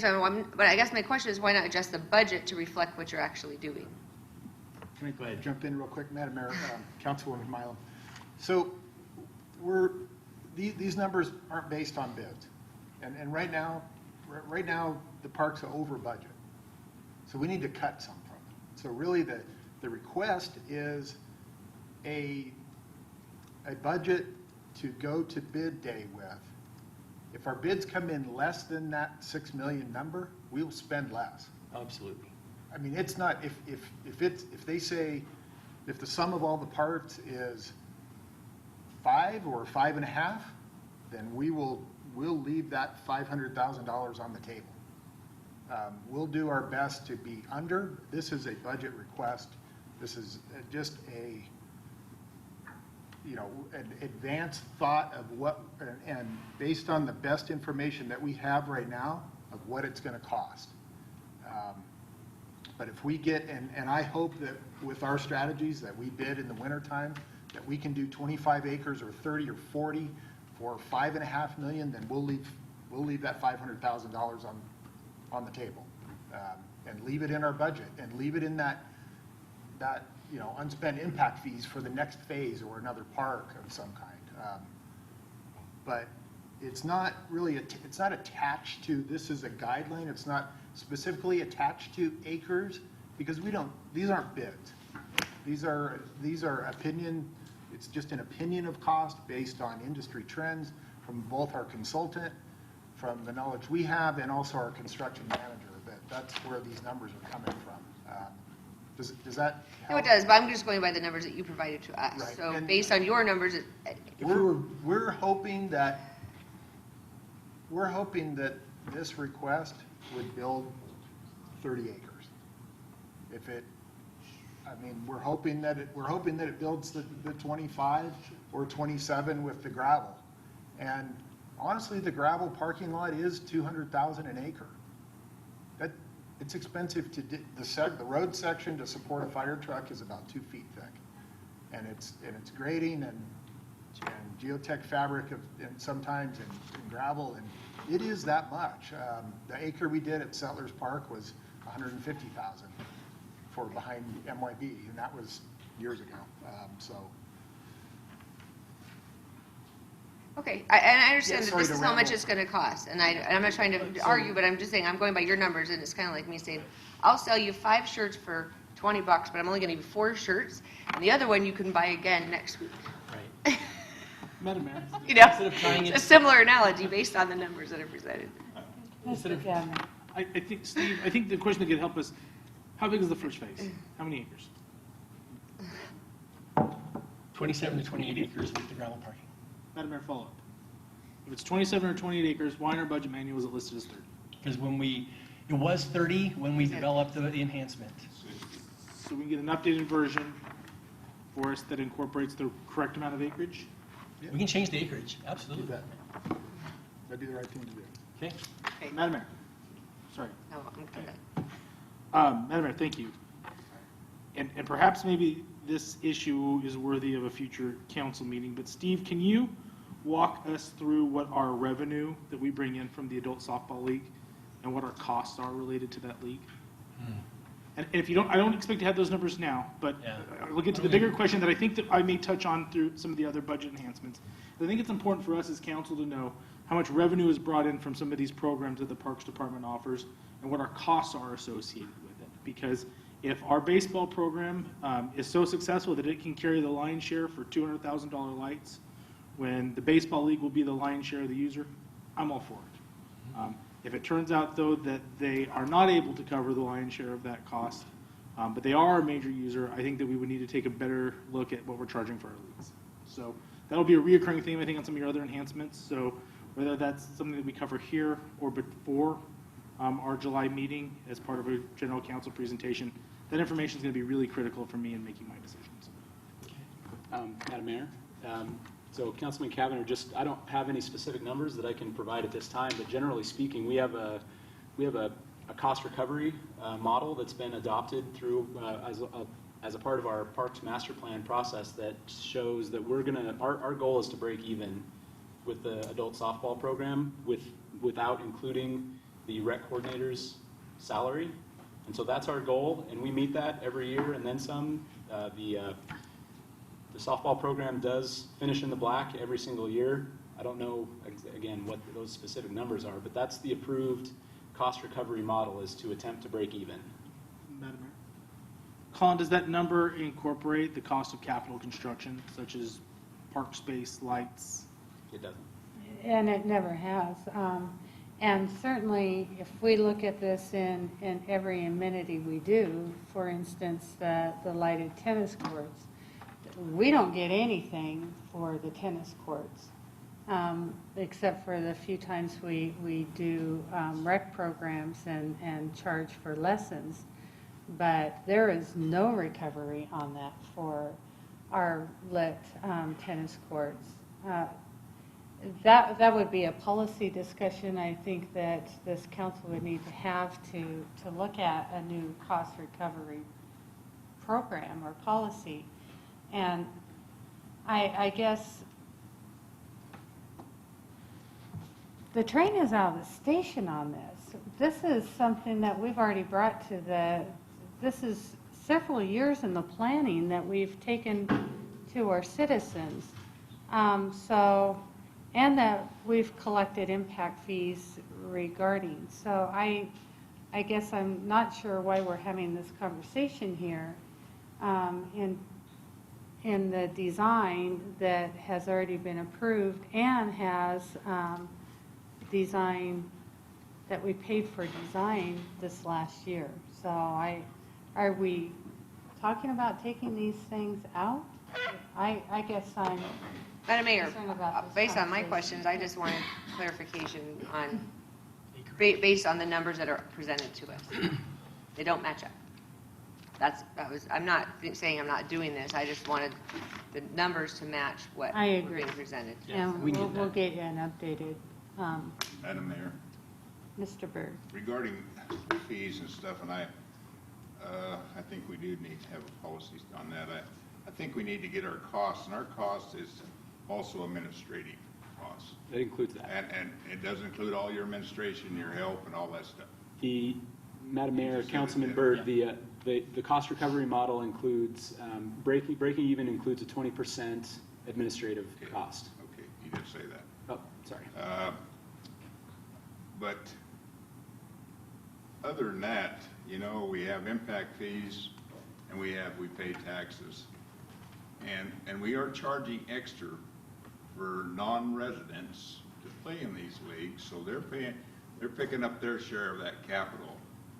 I don't know, I guess I was raised in a city that had all these nice amenities, and every time you put a baseball field in, you got it lit, and so as a little leaguer going right up, we got to play under the lights. I just think that if you're gonna put something in, put it in right, and over the years, it'll pay for itself. We can have tournaments, we can have a lot of stuff if we got lighted fields. But I think in the past we haven't. And that is the problem. It is more expensive, and generally there's a built community around it. And then instead of building your house next to lit fields, you're now adding lights because of, to existing fields, even though it was a long-term plan. People aren't going to understand that. And I understand why they want to put them in now so that you avoid, you're not kicking the can down the road for future councils to have to stand on why did we not put it in to begin with if it was in the plans? So, Madam Mr. Mayor? Paul. And I think for sure, if we're gonna put in the fields, then we better light them. My concern is with the fields themselves. I feel like there's a larger, more built-in lobbying effort, more or less, from the league participants to ensure that we're putting baseball fields in like crazy, whereas I don't have any scientific data, but I would argue that the skate park has more year-round usage per acre than any of the baseball fields. Every time I've driven by the one at Tully, that place is just a crazy Lord of the Flies conglomerate of teenagers, and we've got one. I mean, I don't know what the maintenance is on it, or what the cost compared to doing a baseball field with lights would be, but I imagine we'd have a lot more people per acre per hour on doing another one of those, or a BMX track, or any kind of other thing other than another baseball field after another baseball field after another baseball field. Despite how popular they may be, and though we may be able to continue to grow the league use, I just want to change it up a little bit. So, Madam Mayor, I don't know how much we want to get into the programming in the interest of time, but there's a great question out there is, you know, is this primarily a softball park, or is this a discovery park that has softball in it? And I would say clearly to us, this is a discovery park with softball in it, not a softball park with discovery elements in it. What that means to me in light of what you were just describing is, you know, we're focused on the softball thing, but that's 3-ish acres of the 27, 28 acres that's out there. There is a whole lot of other acres that is in these types of general amenities with these discovery elements that we're very excited about. You know, a destination playground, a climbing wall in the shape of Idaho that teaches kids the different cities. There's different gardens going in, like you know, a pollinator garden, and to the point about the skate park, I very much believe that age group and demographic needs some additional amenities. Given the layout, they fit best in phase 2, and I don't have the phase 2 drawing here, but just on the other side of that line, we're planning for a challenge course. You know, I don't know if it rises to the level of American Ninja Warrior course, but it's an obstacle course that age group and demographic will be very much in love with. So, you know, we're not just focused on softball here. If I could show you our programming concept for this park, softball is this much of it. It is so much more than that. Well, and you've shown that in the last 4 parks. The 3 that are currently under construction don't have softball, and the big Kleiner Park doesn't have one skin as part of that design. We haven't addressed the growing demand for softball leagues, and this has gone through the public process, and so there is an expectation. But if there are different needs, and that I know it's fluid, it can change. We have additional parkland that maybe needs to be revisited to the design and consideration for what those parks, even though they've gone through a conceptual plan, maybe they look to be updated. But for this one, it's kind of late. But Madam Mayor, if I may. Ms. Will Roberts. Councilman Palmer, I was honestly, when I heard the process, really surprised when I started digging deeper about how popular the softball was and is, and how successful it is. And when you start talking to people, how they're not always getting to participate in things. And so I was kind of like, where you are now is that, and I think they've done an absolutely fabulous job of meeting the needs of really what our community is looking for.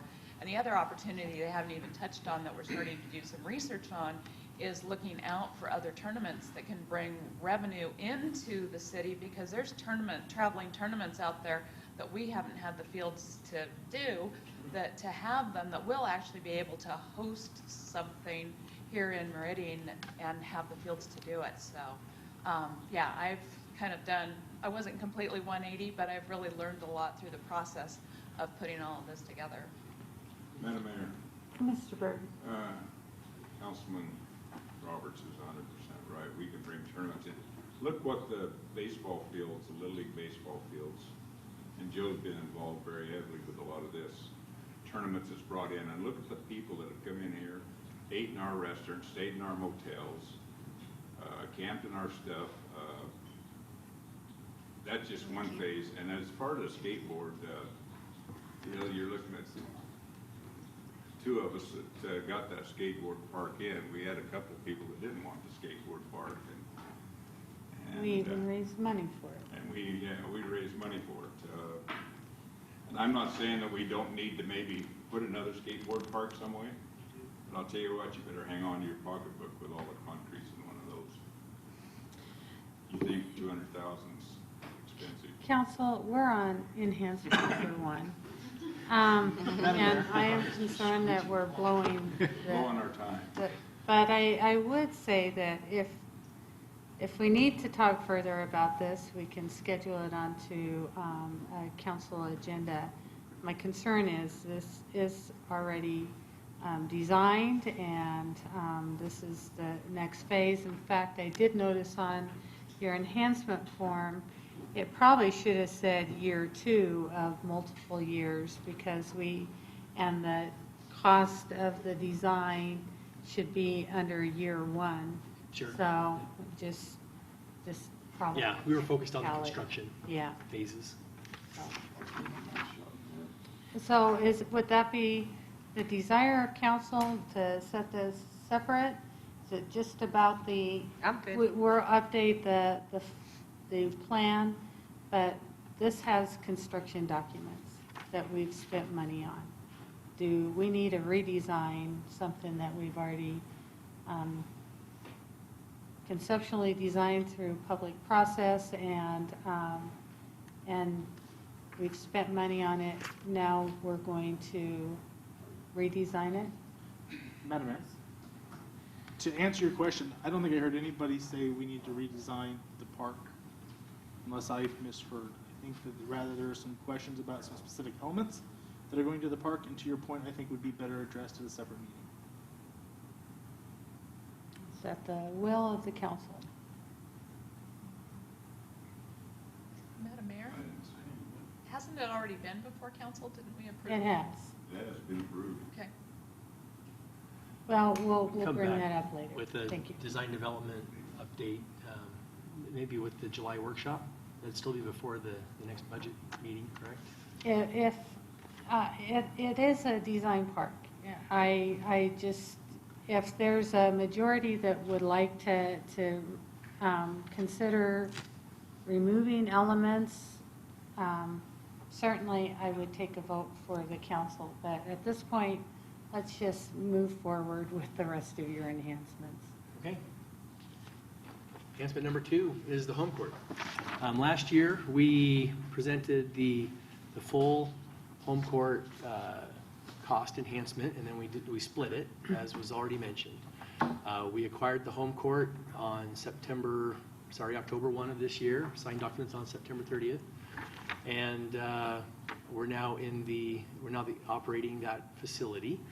The YMCA is still there in what we call Bay 5, which is their exercise area, and we'll be there until the South Meridian YMCA is completed.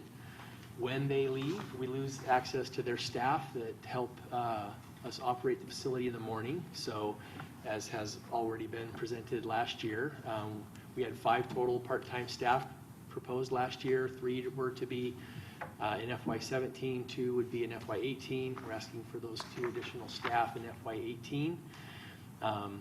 We're also looking at the construction of what will convert that Bay 5 area when the YMCA moves out, to change that from what it currently is to 3 classrooms, office and storage space for an expansion of what we currently do at the community center here in downtown. Originally, we had a placeholder to try and construct that in our, we were talking about this last year. I don't think that's the right sequencing, especially since Y is still going to be there for most of this next fiscal year. So what we're proposing is to just do the design and construction documents for that bay in the next year, and then we'll have really good cost estimates going into the next FY19 fiscal year that we can use to talk about those improvements. There's also a fiber connection, and we budgeted for part of that in the last one. In fact, I don't know if Dave Teedy's here, but originally that was projected to be about $175,000. We budgeted $50,000 of that already in the current fiscal year. That's to be carried forward. That number has dropped by $100,000, and we now only expect it to be 75. So this enhancement only asks for an additional 25. And then the hardwood floor resurfacing. We talked last year about how every 12 to 15 years, a hardwood floor is due a complete sanding down and refinishing. You only get about 3 or 4 of those in the lifetime of a floor, so you don't want to do that very often. But it's had a lot of heavy use. It's now 13 years old. Is that correct, the floor? Just noting the condition of the floor, we think it's time to give it that full sanding. You'll notice a deduct in there of $20,000 for the annual floor maintenance, because we don't need both. So either, we don't need we have an annual amount just to do the annual floor surfacing. This is the bigger one that you only do a few times in the lifetime of a floor. So. Madam Mayor? Mr. Johnson. Steve, can you give us a little bit more of an explanation about the fiber project, why it's needed, and what's... The what project? The fiber project? So the communication between the HVAC system that's there and City Hall for the building maintenance folks to be able to run does not communicate. And that would solve that. It's also to be used for just better connectivity into our computer systems, because we do intend to take registrations there. So the what's that? Card readers. We can install card readers. Garrett, you gotta come up here. Come on up and help us out with specifics.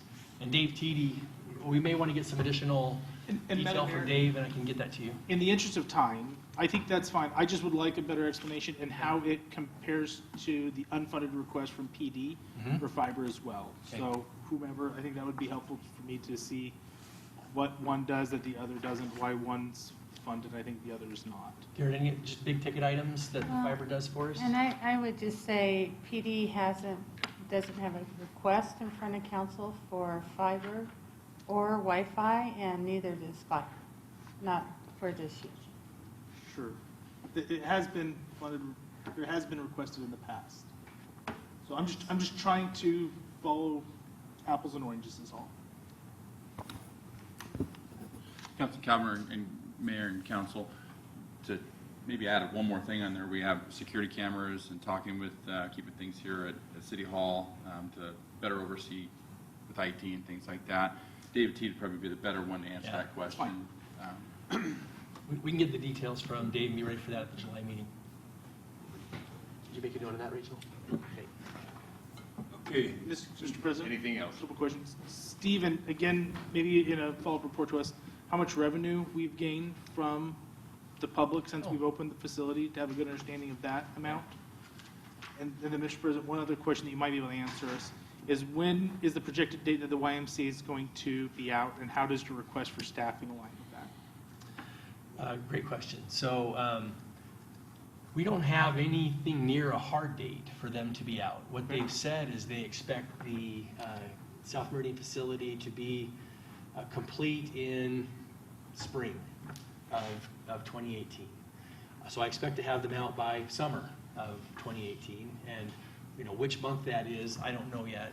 The closer we get, the more we'll know, but that is the general time frame we're on. Okay, thank you. Any other? Go ahead, Steve. Okay.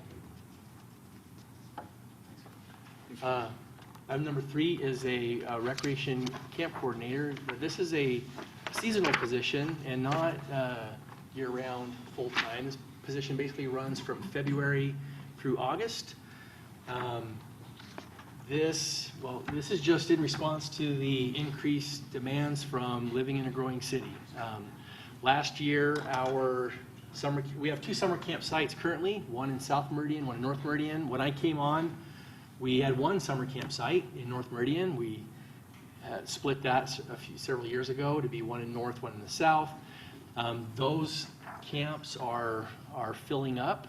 We have an existing agreement. In fact, not just filling up, we maxed out the north site multiple weeks. In fact, our average, I think it's in the enhancement,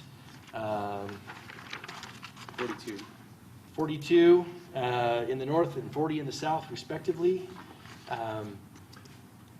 We have a maximum number of 50 that we can take for staffing levels. We did max out that 50 and had a waiting list for the first time. We would like to add a second summer camp site in North Meridian. And so this position comes with additional revenues that would offset the cost of adding that position. Will we fully offset it in year one? I can't promise that, but by year 2, 3, as that third summer camp site fills, it's designed to pay for itself. We have an existing agreement with the school district to allow us to do this with no additional cost for facility costs. We have the mutual fee waiver facility agreement that I think you're familiar with, and that agreement allows us to expand into an additional site at one of their school locations. This position would help out not only with that traditional summer camp that we call Camp Meridian, but also outdoor adventure camp and sports camp. And they're growing, and right now we have a one-man shop with Jake that oversees the whole thing. This position would come on to assist with the staffing and the day-to-day operations of those camps. Any questions?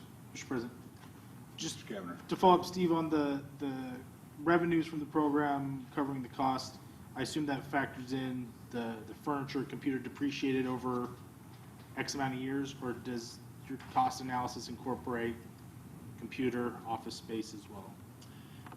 It does not. If you need us to run, what you're describing is a different type of cost recovery philosophy than what the adopted philosophy is that had been approved by council in the past. It sounds like what we need to do is maybe talk about a revised cost recovery model, but that's a whole philosophy change. Great, thanks. Colin may be able to. Well, if I could just comment really quickly, Councilman Byrd, Councilman Cavanagh. In this specific one, the furniture and furnishings, it includes not only the cubicle is a very small portion of that $10,000. Right now we're at the point in that back room where if we add any more cubicles, we have to add another power junction box and lighting. The majority of that $10,000 is to finish out the power and lighting needs for that room, and so that would finish out that room for lighting and power, and it's going to cover the future positions. Great. Thank you. Item number 4 is the rail trail construction and pathway connection projects. There has already been an agreement entered into between the city and ITD through Compass for federal funds that are coming beginning in FY18. We have plans to connect the first half-mile segment from Meridian Road over to West 8th Street. The federal match is the majority of what the project will cost at 92.66%. The city's match is 7.34%. Having said that, the enhancement does ask for the entire amount, not just, and both years, just so I'm clear. We're asking for all of the funds up front because we'll have to contract for it up front. And the way these ITD reimbursement projects work is the city has to budget for and pay for the contract up front, and then ITD reimburses you. So we will budget for the full amount, but at the end, our portion is the 7.34%. Questions? There's another portion to that one, and that is our own pathway connection projects. There is some bank erosion going on along an existing pathway called the Blackstone Pathway near Fuller Park. We'd like to address that.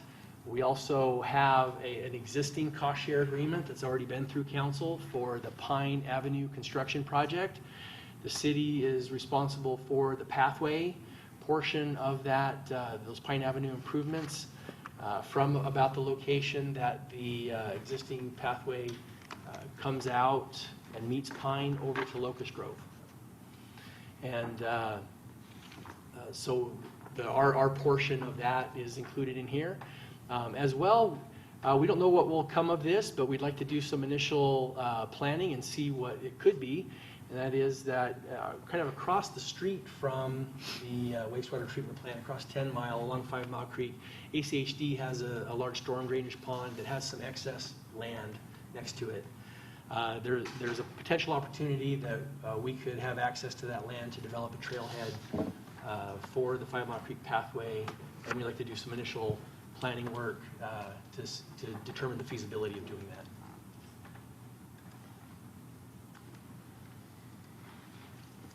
Item number 5 is parks maintenance capital equipment. We submitted an enhancement that included 2 snow blowers, 2 snow plows, and a turf sprayer. What you will see, though, is in the proposed, well, I don't know whether base budget's not the right word, but the proposed tier 0, if you will, the funded would be 1 snow blower, 1 snow plow, and the turf sprayer. We've been taking on additional locations, such as the home court, helping the police out at the Public Safety Training Center. We know there is a future fire station coming. We don't have that one this year. We have been taking on additional help during snow events with the Meridian Food Bank, Boys and Girls Club, and then we have 3 new parks coming along online this year. We could use the additional equipment, and to be clear, we already have the trucks and the tractors. All we're asking for is the attachments. So we're not asking for any vehicles as part of this. We just need the snow blower attachments and the snow plow attachments for existing equipment that we have. So, Mr. Kavanaugh. Steve, on that, I assume you're able to use that existing equipment with the same staffing levels? yes. The person drives the truck from one park to another, so uses the attachment and then moves on to the next one? Is that? Yeah, Roger, do you want to take that? Councilman Cavanagh, yes. The additional, so with the additional groundskeeper 1 that we got this year, he would occupy that position. Great, thank you. So the second half of this is just to show that there is a portion of this that is in the unfunded category and part of, I believe, the Tier 2 proposals for enhancements that if some of the additional property taxes taken and the additional snow blower and snow plow would be requested at that time. Item number 8 is the Borat property well. The council has previously allocated money to us to do some water rights work out there, which has been done. Our permit was approved in May of 2015, and we were given a 5-year window in which to develop that water right or lose it. We would like to build it this next year in advance of the deadline. This is the exact same process we did out at the 77 acres in South Meridian. Council did authorize us to develop that well ahead of its park development, and it has proven beneficial. It also doesn't, well, one, it's cheaper now than it will be in a couple of years, and also it allows us to put that to beneficial use and demonstrate that before the deadline comes. This would be an impact fee project. So impact fees, this is an impact fee eligible project, and impact fees would pay for this. The next one is the Pine Avenue cost share. This one quite simply is a pass-through, if you will. The net to us is ends up being 0 on the construction side. We do have maintenance, ongoing maintenance that you can see in the ongoing years. But the City Council has already entered into an MOU with the Meridian Development Corporation The ACHD is coming in to do a series of improvements along Pine Avenue. Since we, as the city, will take over the maintenance of a lot of the landscaping along it, as we do throughout, in other areas of downtown with the downtown street trees and such. The idea was we wanted to be in control of what's going in, so that, but MDC has agreed to pay for that, and they've already agreed to that in an existing agreement that has been before council. So this item is really to say, okay, we're going to budget for it, we're going to contract for it, MDC will reimburse the city for that. Any questions? Did I get that? Anything else to add? Number 7, this one's an unfunded. There's been a lot of discussion in the last couple of years of adding shade to the front of the band shell. It's quite a brutal place to play when it's hot. We have, if you've been out there in the last year, you probably noticed that last year we added trees in the amphitheater area for the spectators. It's still a very hot proposal to be the one up on the stage.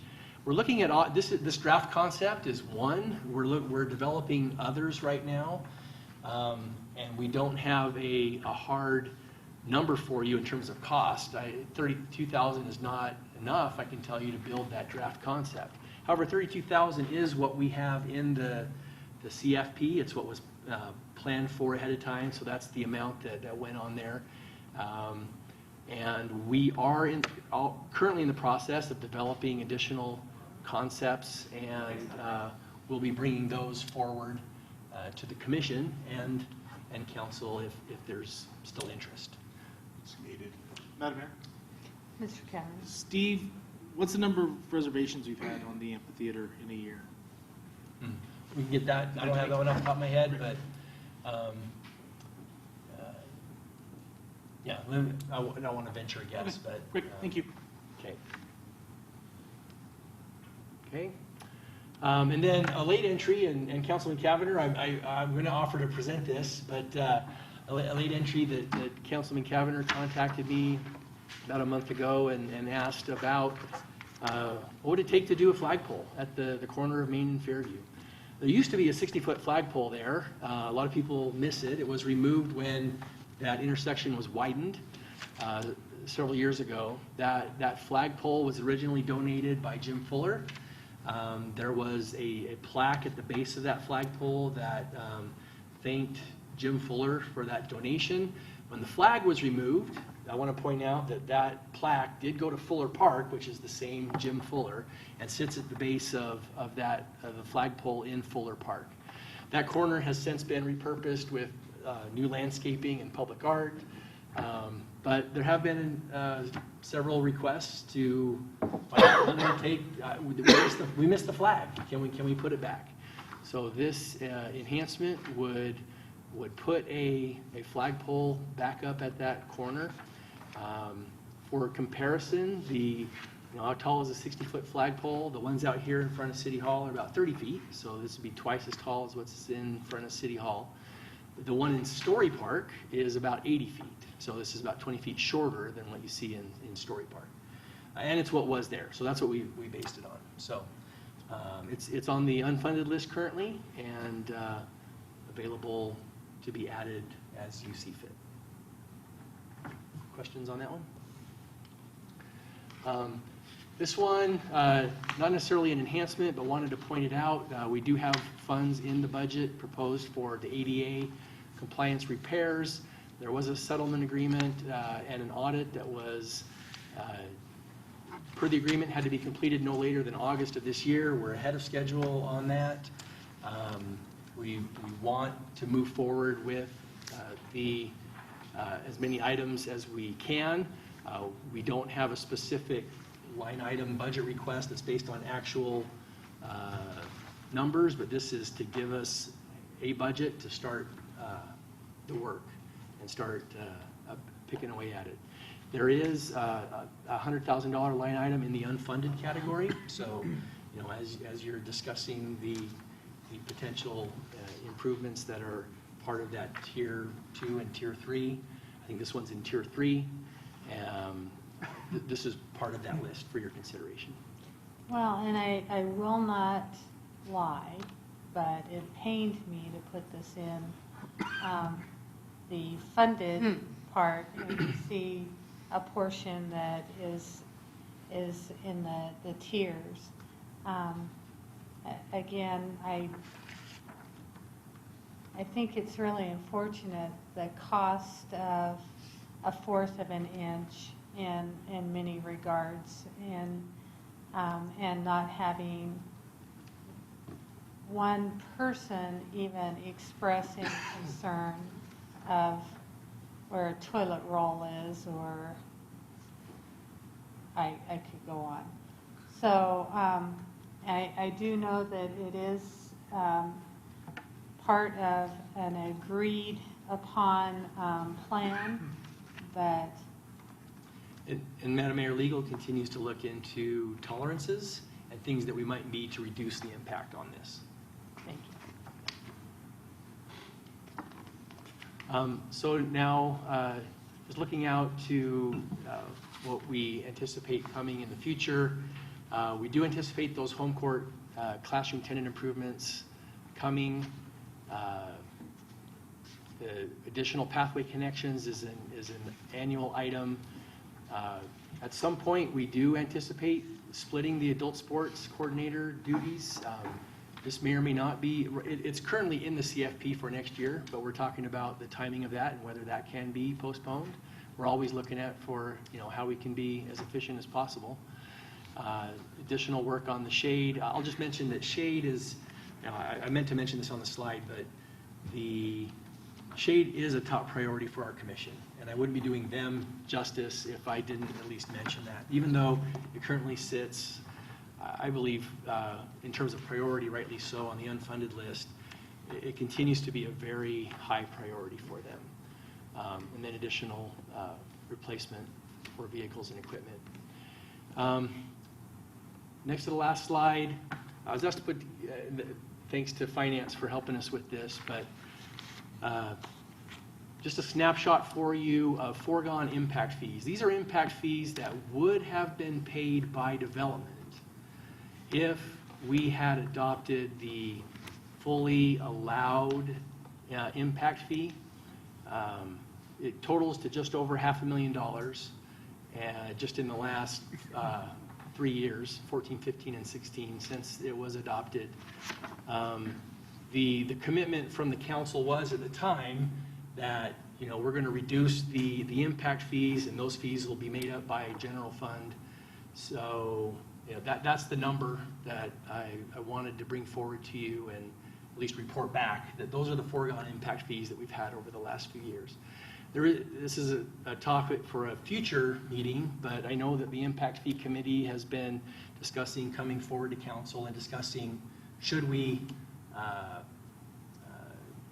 consider taking the full impact fee or not, to avoid having those impacts going to the general fund as opposed to the impact fee fund. So maybe just a primer for that, and let you see some of the numbers, because here's what's coming. And we have there's a lot more projects in the CFP than just this, but these are what I'd call the big rocks, right? This is the big ones that are coming. The Borat Brothels property, which is 47 acres in West Meridian near the corner of Cherry Lane and McDermott. That is a future park. We also anticipate the addition of our first Boise River Park project up in North Meridian with the Ewings, and we have concept plans that have been developed with the master plan a couple of years ago and presented to council. But those are coming. I don't have a year for you yet, but in very rough numbers, I'm thinking 5 years, 10 years. But then, of course, the future phases of that South Meridian Regional Park, which, by the way, we hope to get a real name for soon and be coming forward to council with the name proposal once we take it to the commission. What's that? So we do have we do know that South Meridian Park will be built in many future phases, and those are some of the big ticket items that we think are coming, and I'll stand for any questions. Madam Mayor? Yes, Ms. Smiley. Oh, I would just like to point out that those foregone impact fees are almost the same amount as a 2% budget increase. Just saying. But it's got to come from somewhere. Yes, but those are one time only, and They're all still ongoing. So, thank you for your time and your questions. I will just offer right now, if there are follow-up questions, let's not wait until middle of July. Feel free to reach out, and we're happy to answer any questions you have. Thank you. thank you. Madam Mayor, before Steve speaks, I want to say, the park guys. I tell you, show me a city that in 17 years has got the quality of parks and the acreage of parks that Meridian, Idaho. Both cities have got 50 and 60 years building what we've done in 7. I'm proud of it. Thank you. Well, and the city survey really showed there's a huge appreciation and expectation for our parks. The quality that you've set a standard, certainly that many other communities do not meet, but it is now an expected standard. People are proud of their parks and all of the recognitions that we've received as a city. It's had a huge nexus to the parks, the quality, certainly safety, and safety in parks was also mentioned in the survey as well. So this is certainly a team effort. You have a great team, but coupled with police and fire and our utilities, those primary services that we offer our citizens, it is lending to that great place to live. So thank you.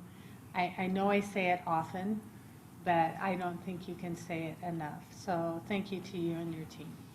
Thank you. We never tire of hearing it. It's a lot of work, and this team really steps up. I appreciate them. The council, the mayor and the council always build everything first class. You guys made sure it stayed first class. Stay that way. Thank you.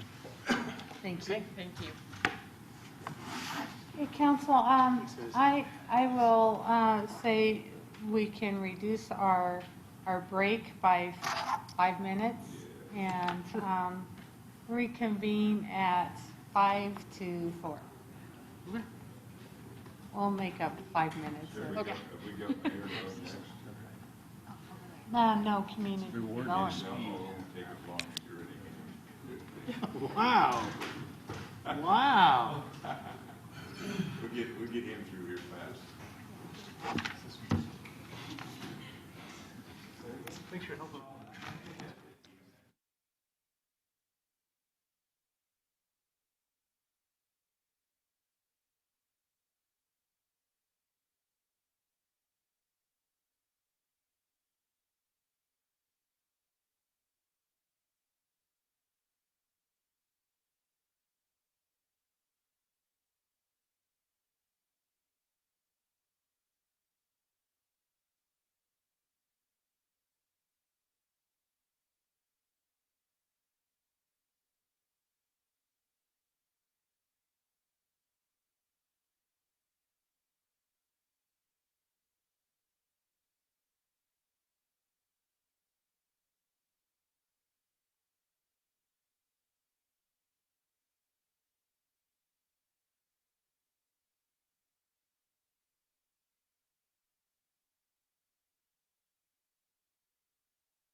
Yeah.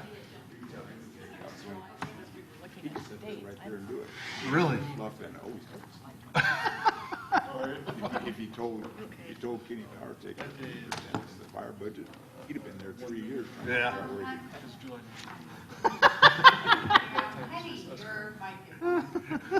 where it is. It's all right, Hun. You're good. Keith Hun Bird for the rest of the day. Okay, we'll go ahead and start this meeting again. And I apologize, we have two council members that are still on their phones. So we will go ahead and start this section with community development. Thank you, Bruce. All right. Bruce and, oh, not Bruce. Caleb. Bruce and Caleb, it's a new law firm. Mayor, council members, thanks for listening. You know, we've already had a presentation about growth. Thanks for listening to that. Not going to go over any of that ground, at least not directly, but we're going to talk a little bit about that information as it affects specifically Bruce's division and Caleb's division. But first, let's talk about what we did with the budget dollars that worked last year. Last year, we had one enhancement. There it is. And we are grateful for it. We don't ask for much, but so let's talk about this project. It's 100% complete last year. We got it under budget. Under budget? Our customers are very grateful for it, and our hydration levels among the community development staff are way up. You know, I could try to get percentages on that, Councilmember Kavner, but let's just say it's significantly improved. How far under budget? Considerably. 15%. Significantly What does under budget. significant mean? Does it have a filter on it? It does. It has a filter. It makes hot water. And everybody else has one. So finally we do. All right, some important themes as we get into this. The mayor doesn't like me to repeat this, but I will again. According to Todd Lavoie, community development has had the lowest growth in staffing of any general fund department in the last 14 years. Our customers, and we do talk with our customers and we convene them from time to time, that's the Development Services Advisory Committee, have told us consistently that our bandwidth is their concern. They want to make sure that that critical ratio of work to staffing in both planning and in Bruce's land division section is not out of balance, but it is getting increasingly out of balance to the point where levels of service may begin to slip if permitting staff are not increased. And when I say permitting staff, I'm talking about just those community development folks that who actually process the important permits. We know that growth is going to be continuing even if the bottom falls out of the real estate market during the worst real estate recession in American history, at least in the foreseeable, in recent memory.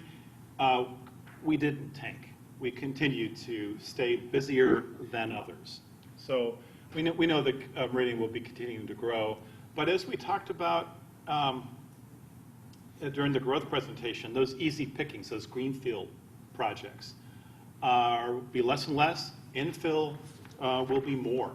And so because of that, the nature of our staff work will be changing. It'll be more intensive per each application, even though the applications over time will be smaller. So we have 4 enhancements that we're requesting.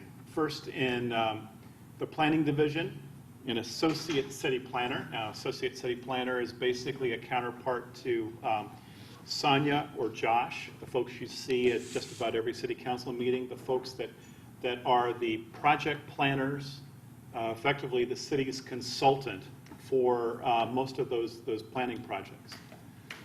A growth goals consultant. Now, this is part and parcel of the strategic plan. Caleb's going to talk about that. Dealing with some of those impacts of growth and where we want to grow, what we want to incentivize, what we want to de-incentivize, That's all part of that proposed scope of services. In Bruce's group, the land division, an addressing technician. And Bruce will talk about the duties there, but we currently have one addressing technician, and she is maxed out and then some at this point. And then a development analyst one. These are the folks that basically take, we mentioned this yesterday in the discussion of the enterprise fund, these are the folks that take the technical direction of our city engineer and apply it to the actual development applications to make sure that things are being done correctly and smoothly. So let's get right into it. Caleb, you want to go ahead and advance your slides there? It's the right hand arrow.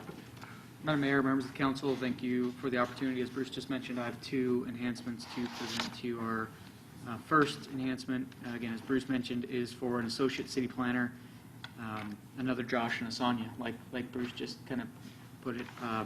This new hire, it would be the third associate working in the current division of planning. So we do have one other associate city planner, that's Brian McClure, but he doesn't process development applications. So he plays a different role in our department. This is a full-time position.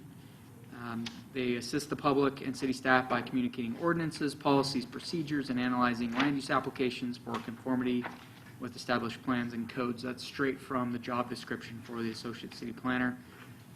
Again, they prepare staff reports and recommendations, present those to you and the Planning and Zoning Commission. They also work on administrative staff reports. Some of what Bruce just mentioned too, there's less and less low-hanging fruit. You may have noticed, I certainly have, an uptick in the recent past of more public involvement on applications. It's not just greenfield development and infield, but we're getting more people in our area and more people that seem to be interested in what's going on the field next to them or the parcel adjacent to them, and they're participating. That's a good thing. But the downside of that is we need to communicate with them, and it takes more time to process these applications on average. So we need to not only work with the development community and process their application, but we have kind of the other side, and it's not always, they're not always at odds with each other, but sometimes different points of view. But again, that takes time. And so one of the reasons for this request is our workload has remained pretty steady at a high level, but the amount of effort it takes to process that same number of applications is regularly increasing. So that's one of the justifications. So the other thing I think that will help with this, and I think we've done a good job, and I'm proud of our staff thus far, is we've done a good job of limiting mistakes and errors.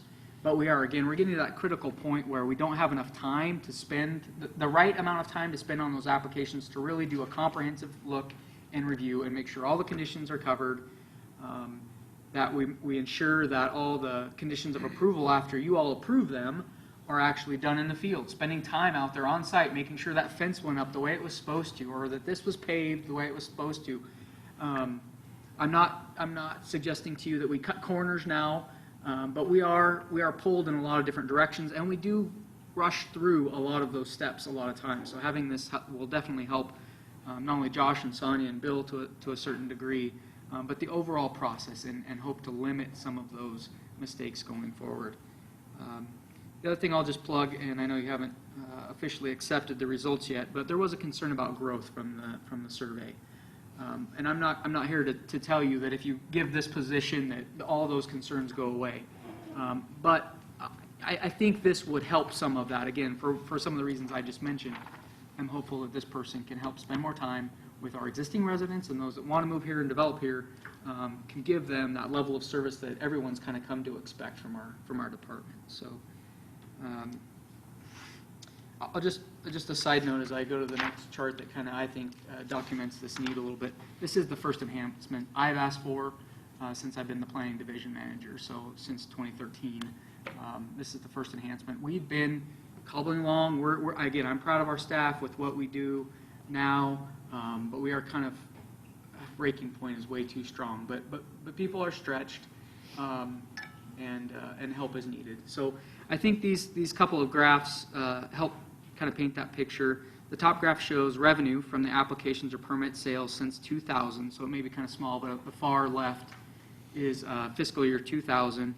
it shows total staff, so included in that is director, our admin staff, CDBG, administrator, and others like Brian. So is the beige line. So that's our staffing, is the line, and then the actual bar is our permit sales, the revenue.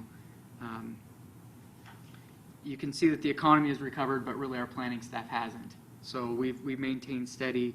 And if you look at FY13, we've had 6 or 7 staff. That correlation, and I'm not going to take any credit for this, but the bars went up. I started with the city in 2003. You can see how much our permits started to increase the last time we really got to some of those levels with our staffing.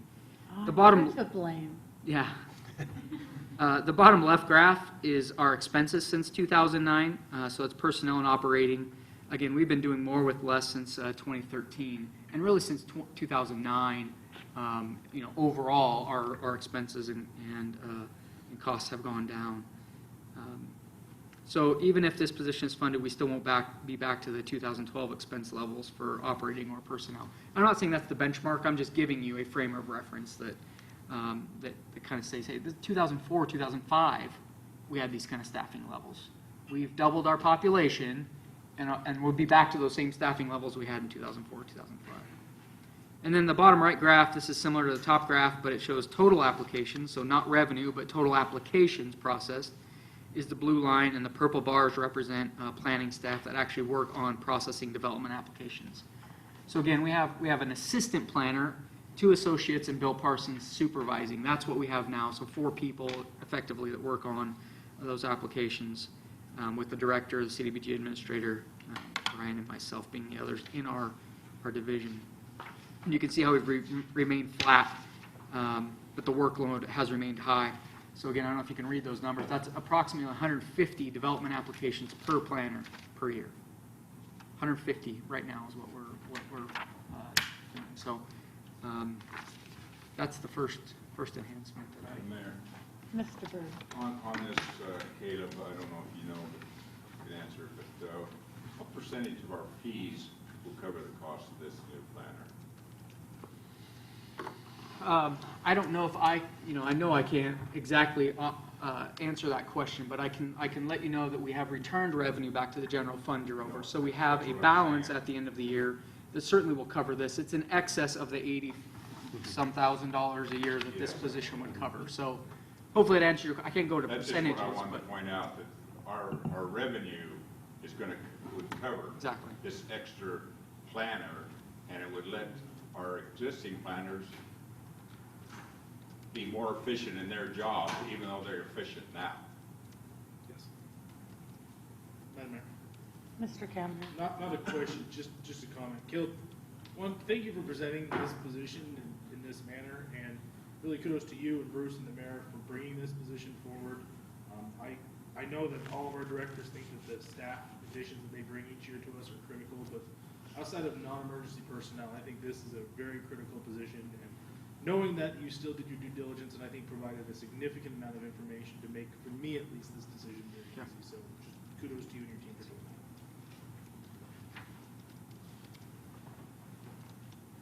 So I'm going to move on to our second enhancement. This is for, as Bruce again mentioned, in direct alignment with the city's strategic plan. It's Objective 1B1, define and articulate the city's growth goals. So the idea here, the goal is to create a growth management system that fosters the growth goals of the city in alignment with the comprehensive plan. What the request is we need some help. I just asked for some more staff, but this is more on the longer range planning side of that equation.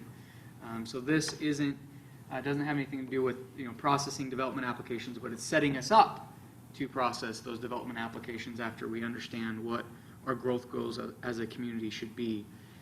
So just reading a little bit more from the strategic plan itself, it's to assist in defining the 10, 25, and 50-year growth goals of the city. And we need some help, again, to synthesize and evaluate policies and related growth, and then market those growth goals. Essentially doing a SWOT analysis of kind of some of the existing documents we have. I'm not under any preconceived notions that we actually have any targeted growth goals, but I think it's a good discussion to have with the community, and I would envision the city council being a large part of that. It could be everything from targeting areas to targeting markets to saying we're going to grow no more or no less. We don't control a lot of that. A lot of it's market driven. But we can have some policy statements that direct where we go. We have a future land use map. We have a comprehensive plan. We have some of these documents. But we are very reactive. Do we want to be more proactive? Do we want to develop some incentives? If we really want to have some things happen downtown, for instance, or at 10 Mile, for instance, is there something we want to do that can encourage or add some more, again, incentives to our processes or disincentives to those areas we aren't ready to grow in yet? Where our services, it really stretches some of our other services, fire, police, for example. Do we want to put some disincentives, if you're going to develop on our fringe, and we're not quite ready to go there yet? So, again, I don't have any real preconceived notions or answers to those questions, but that's what I think this process is about, is to have the dialogue about defining and understanding what our growth goals as a community should be. Obviously, we would have those other service providers and public works be at the table. This, again, I'm going to tie it in with the survey since that's pretty recent. But I think that our community expects some things, and so this ideally could help build that expectation for what they can expect in 10 or 20 or 50 years, so you don't have as many projects coming in for development agreement modifications or rezoning a property. We thought it was going to be this. I think this can help somewhat with those concerns over time. But again, this is a longer range, mid to longer range planning exercise. And with that, I'll stand for any questions. Council, any questions? Madam Mayor, Ms. Mylum? I'm still just trying to understand what this $50,000 gets. So it's an outside company you hire to create a plan, or they're working with, I mean, you're like, we're all here at the table, they're at the table, they're at the table. What costs $50,000? If it's not us making a plan, it's some specialty company that does this specifically? It's a good question, and I'll be honest, I haven't developed the scope of work yet. And it would be a do not exceed 50. Hopefully we can do it for less than that. But the first task within this objective is to develop a scope of work. What do we need help with? Some of the tasks I need help with is organizing, herding those cats, bringing the right players to the table, setting up those meetings, taking notes, communicating, maybe setting up a website. Some of those things that really help facilitate this discussion. We are definitely involved in that. We will be at the table, but we need some help, again, in some of the tasks of keeping it moving forward and on schedule. I don't have the resources to do something like this right now. Again, it's Brian and I. And I could go full-time and do this, and we'd probably get it done in a year, but that's basically all I could work on. So I need some outside help. So we would ask them to write up the report at the end of the day and, again, do some of those tasks, but largely as an outsider gathering that information that they're hearing and documenting it for the city. Sounds like a really good job for an intern.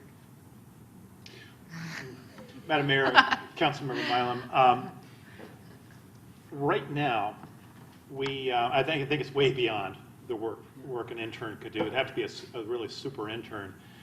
Right now, with a couple of exceptions, we really don't have any preferences or growth goals.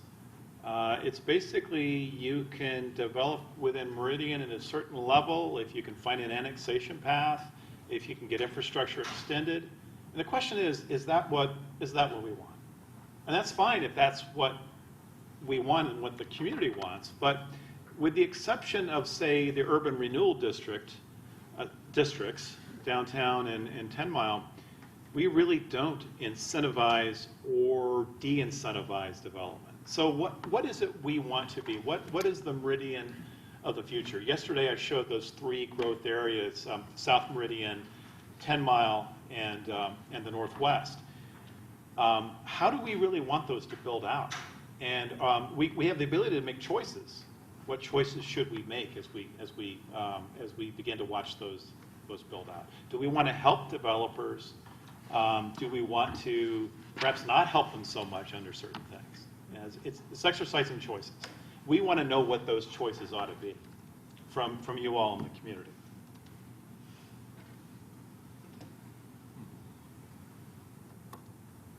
Madam Mayor, Mr. Kevin? I share some of Councilwoman Mylum's, confusion's not the right word. I would like to see something more fleshed out, a scope of work specifically by our July meeting, if that's possible. I think the intent is correct behind doing this. I just like more details. And that's not to say that if we're not able to bring it in July, that I wouldn't be entertaining it as a budget amendment in the future. But I just think a little more detail would be helpful for me. I think we'd be happy to do that.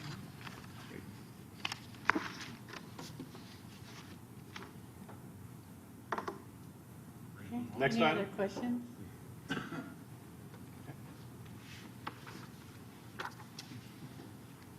First thing I want to do is just kind of, there were some questions yesterday about enterprise fund and general fund and the presentations of the individual items. The two enhancements that I'm going to present are Fund 60 or enterprise funded positions that I'm asking for. As Bruce mentioned before, the land development section works very closely with Public Works, and we take a lot of the technical direction from Public Works and the city engineer. But it is, these are individuals, employees that are in our department under my group. I think next year, in talking to Todd, I think presentations are going to be a little bit different, and we probably will be doing these positions or any enhancements I might bring forward as part of Public Works' presentation instead of. But we also felt it was important to, and I agree, I think you can slice that either way. Yeah. We thought it was important that you know what community development is asking for and not pretend that it's not a community development request or that it would change our staffing.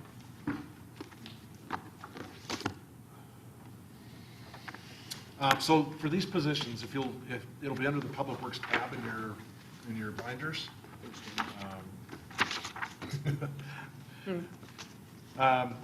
I think you're going to hear some common themes with everything that we've already talked about with Bruce and Caleb. We do run a very lean staff. We've had a lean staff for many years. I've gained a lot of weight, so it's not that lean. The staff has done a tremendous job keeping up with the growth demands and the demands for services. Extremely proud of every one of them, the building section, the land development section. I think they've done a phenomenal job of trying to keep up.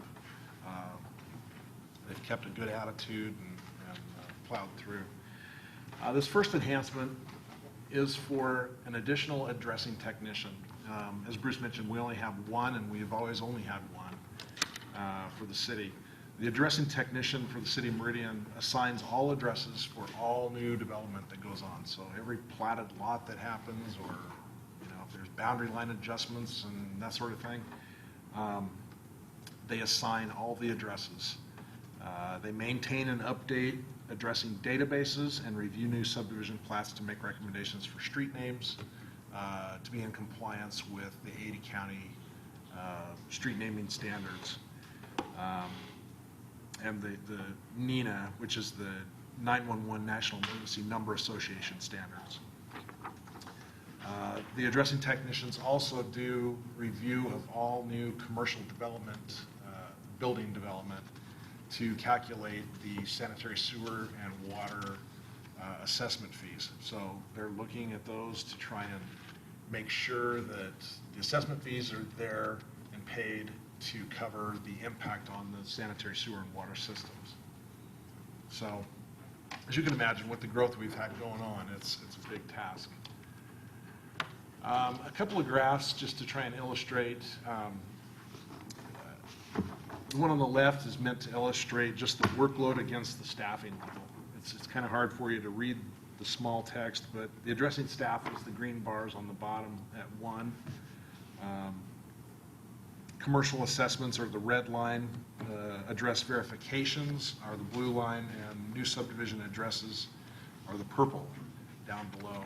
So the aggregate of those, I mean, you can tell looking at that Definitely the workload has increased over the years, and the staffing level has remained static. The graph on the right is basically a breakdown of time. We did some time tracking in different categories, and this is how it breaks down for the amount of time that they dedicate.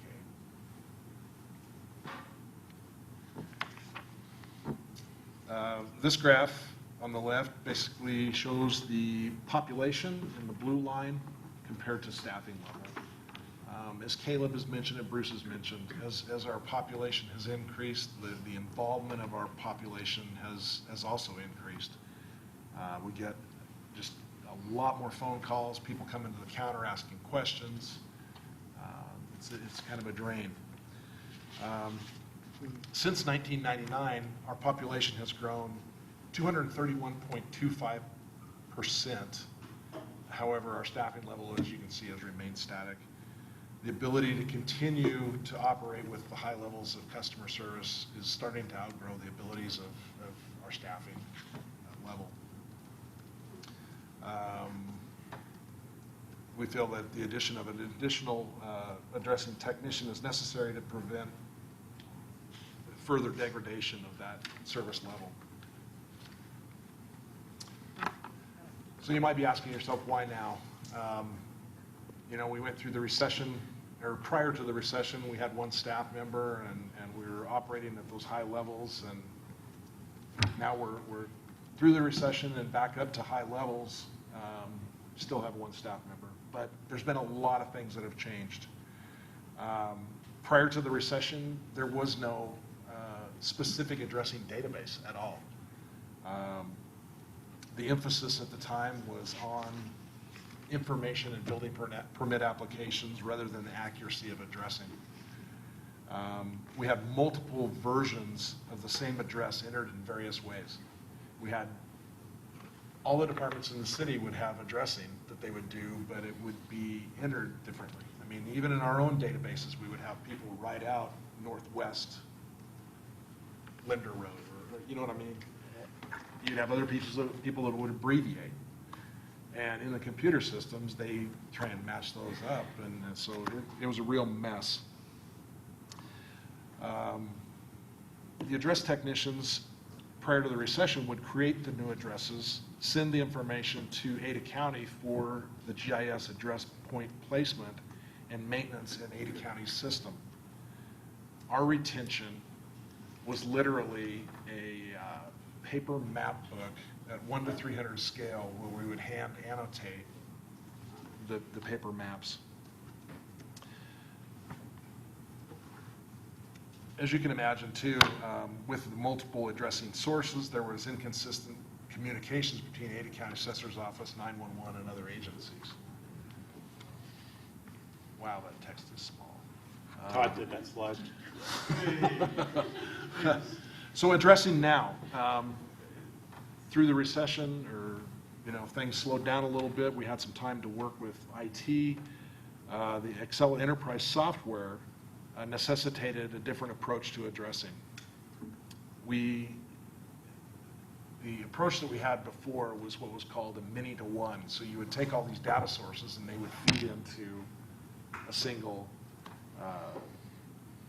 source. IT department created a new database called the MEAD system, which is the Meridian Enterprise Addressing Database. And we reversed that process to where it's a one-to-many. We have one person, our addressing tech is the one who assigns all the addresses, and then that information is pushed out to everybody. So it eliminates a lot of the inconsistencies and confusion. Emergency response issues regarding address anomalies can be corrected immediately with the new system. The address tech provides address verification for all new building permit application and provides parcel verification on all new planning applications, thereby streamlining previous application processes. By having correct and accurate information entered into our system in the very beginning, we can eliminate a lot of confusion and errors as those projects develop out. Additional responsibilities. So the direct address technicians, as I mentioned, they also do calculate the assessments for all new commercial projects, provide assessment estimates to the general public and to potential applicants coming into the city.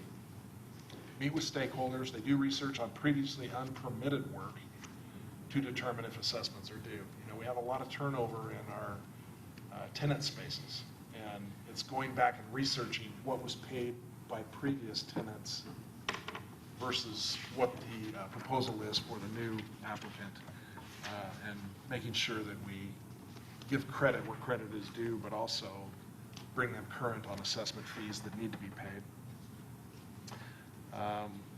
The address technician's also been involved in a lot of special projects that have taken quite a bit of time. We had a new, as you know, the new MUB software.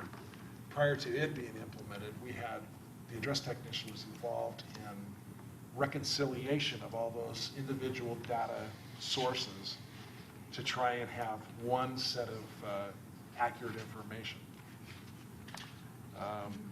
They also have been working with the Public Works Department in the assessment project.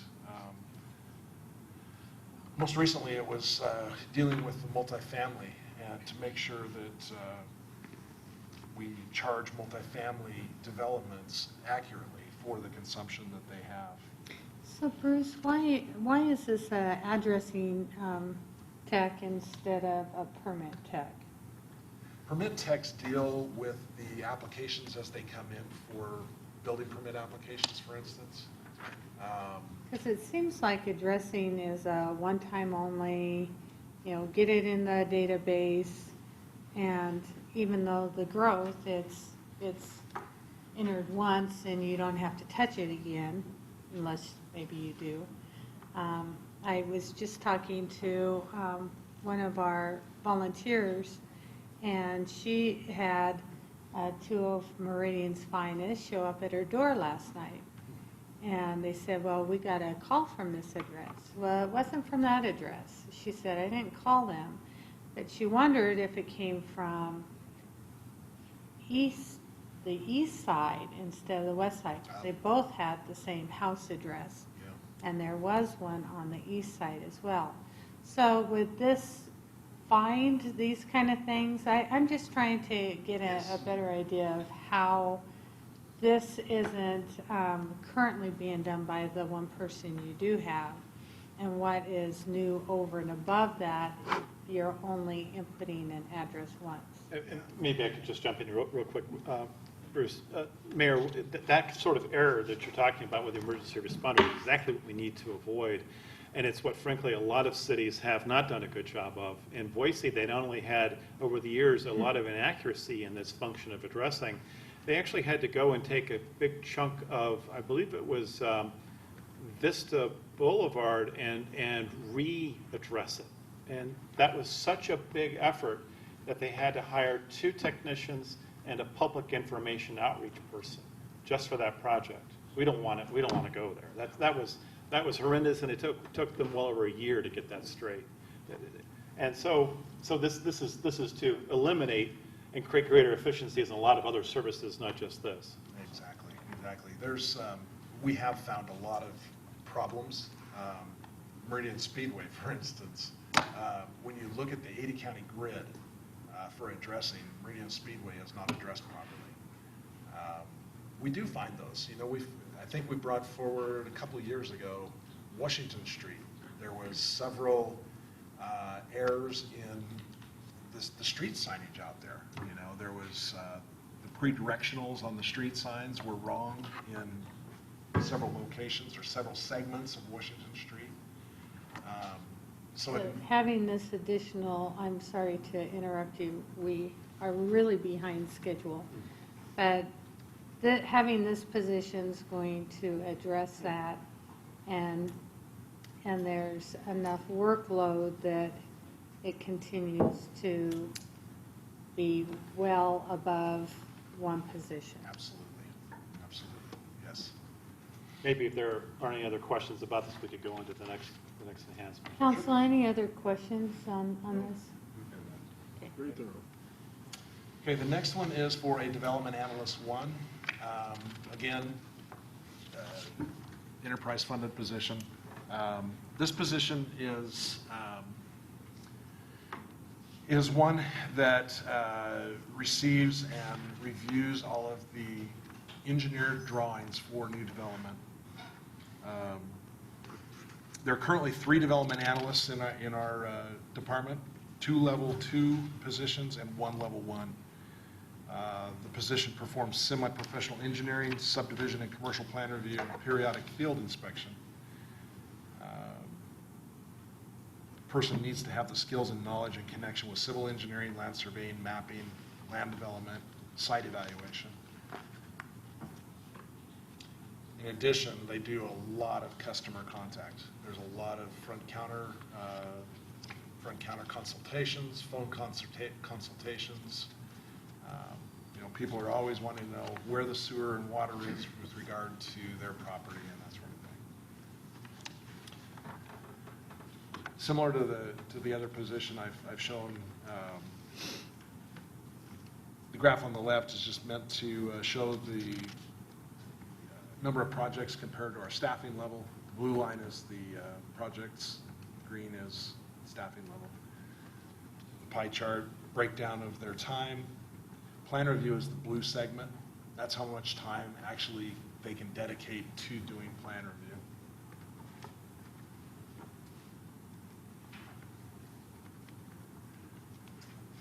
This graph, again, population climbing up there versus our staffing level.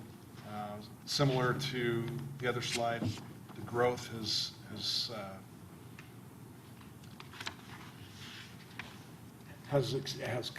continued to climb when our staffing level has remained flat.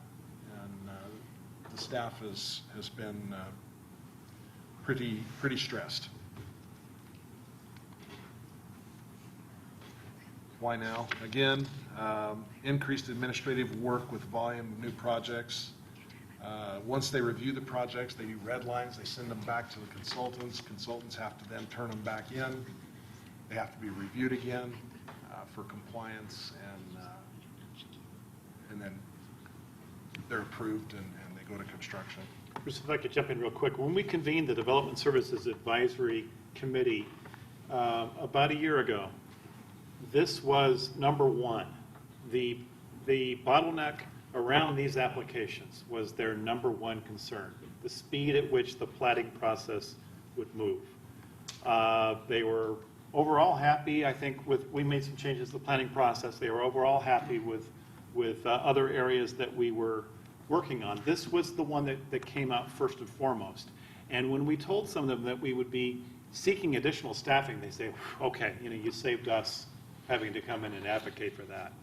You never want your customers to come in and advocate for more staffing. It makes us feel like, make you feel that we put them up to it. So, but they've certainly acknowledged the need. Pre-recession, we also had a supervisor, a land development supervisor, that oversaw this group of employees. In 2012, that person left, and we didn't backfill the position because the workload just wasn't there to justify it. As the workload started to increase, we converted that position into a development analyst position, and that's where we got the third one. Unfortunately, in doing that, what we lost was that land development supervisor was the one that was doing the staff reports for Planning Commission and Council.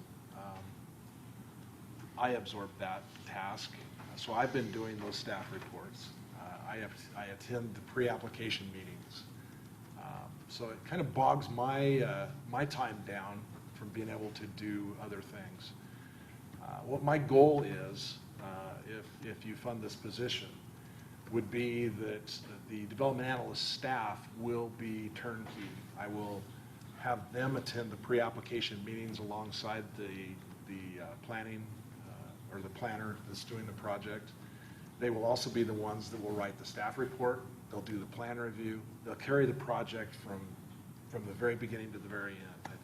I think we can gain a lot by having that continuity of a project, basically a project manager carrying the project through.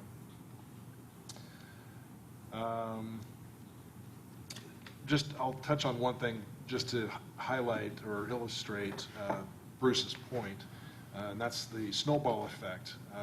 The goal of the development analyst staff is to have plans ready to approve by the time council approves the project, so that, you know, basically the next day we could issue the plan approval and off they go. We have not met that timeline. In fact, it's gone, you know, it can go 2 to 4 weeks after council approval before we have a project ready to approve for construction. So I really want to work on getting that timeline down, but the only way we can really do it is by having additional resources. And we just lost our video. Well, that was it. It was thank you and questions, so. Yeah. There. Any questions from council? Okay. Thank you for listening. We really appreciate it. We could probably skip the mayor's office unless. Okay.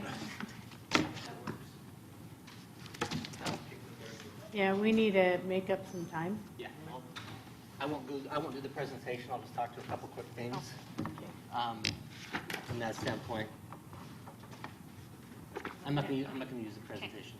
So, Madam Mayor, members of council, thank you. We didn't have any enhancements last year. We don't have any enhancements moving forward this year, so that part is good. We did give you an update earlier this year that talked about kind of, you know, what we're doing, the programs we're doing, our focus, and highlighted where, you know, sponsors are really helping carry a lot of our costs of our programming and events and activities that we're doing, to the tune of $45,000 this last year for Save the City, Walking Club, Book Club, MIAC, a lot of those type of things.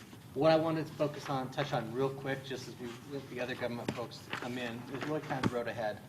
And, you know, where I see things from the mayor's office and standpoint, as we just finished up the city survey, I'm sure there'll be conversations about some of what other people's takeaways were from the city survey.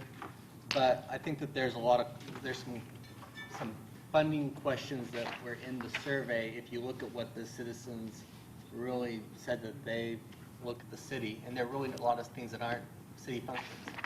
But the city in the past has looked at roads and helped provide funding for overpasses and those type of things. So I would just encourage you, as you consider the survey today, adopting it or accepting the results, looking at those types of future things, where there's schools, roads, other infrastructure needs. But the road ahead really also was looking at our relationships with the county as it relates to the courthouse issue, that as it relates to things like the Allenbaugh House funding. You know, there is a slight increase for Allenbaugh House in the base, but how the counties and others start looking at that, I think that's important for the city council to start being cognizant of the relationship and where the county is on different issues and how it impacts the city's budget and the city's commitment to those types of things.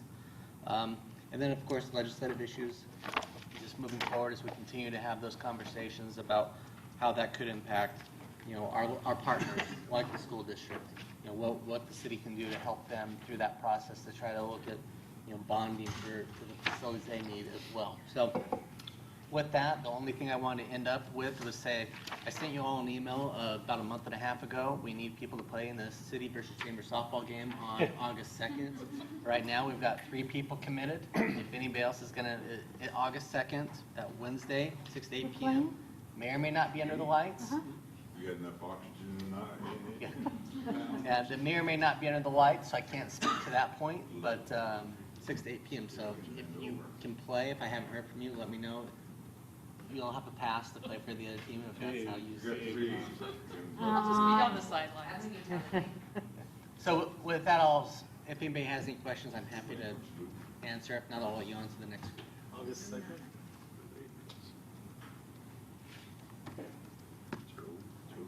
I'll play. You want to win, you don't want to be on your team. Why? It's hot outside. Play late because we Paul got lights must be over there. playing. We got lights? Yeah. Yes. Yes, we do. No. Steve playing? No time. Sure, likely excused. Y'all gotta leave town. Stuff is done. Okay. Gotta have Garrett and Colin. Yeah, 7 to. critical. Other government. It's in the job description. I know. Great. Ooh, I advanced. Awesome. Are you gonna play? Madam Mayor. Pardon? members of Council. Did I say Madam Mayor, members of council? Yes. All right. All right, Madam Mayor, members of council, thank you for having me here today. I'm going to talk about the other government communications budget, but first we're going to talk about the vision, which Robert just went over as well. Our vision is to be the West's premier community to live, work, and raise a family, so my job is to communicate that to everyone and to make sure that people know that that's our goal and our vision for them. We have a lot that is great to communicate about our city. Number 2, best city in America, followed by number 1 the year before. So really we're the top city in America. And so I have a lot to brag about when it comes to communications. So here's a look at our agenda for today. Budget dollars at work, FY17 enhancement, and then FY18 enhancement. And then I'm going to talk to you about the road ahead. First of all, FY17 budget dollars at work. We have continued with the quarterly newsletter and we get so much good feedback about that. It just proves that when it comes to communications, there's not one avenue we can use to reach everyone. We have to use social media, we have to use website, we have to use different ways. This one's great because it's right in utility billing, so we get a lot of people that read this. It's 30,000 households every 3 months, so it's a great way for us to reach out to people. And then we post it to our website and then share it via social media. We've also increased our presence on social media. As I spoke to you guys about 2 months ago, we have upped the advertising on Facebook and a little bit on Twitter. Our e-newsletter has 8,741 subscribers, and we just really revamped that, and now we're sending our news releases through that same subscription service. So that's been a great way to check how many people are opening our news releases. So now we can have more analytics on that stuff. And then the communications process and branding protocol that we've been able to streamline with departments across the city, and that's really important.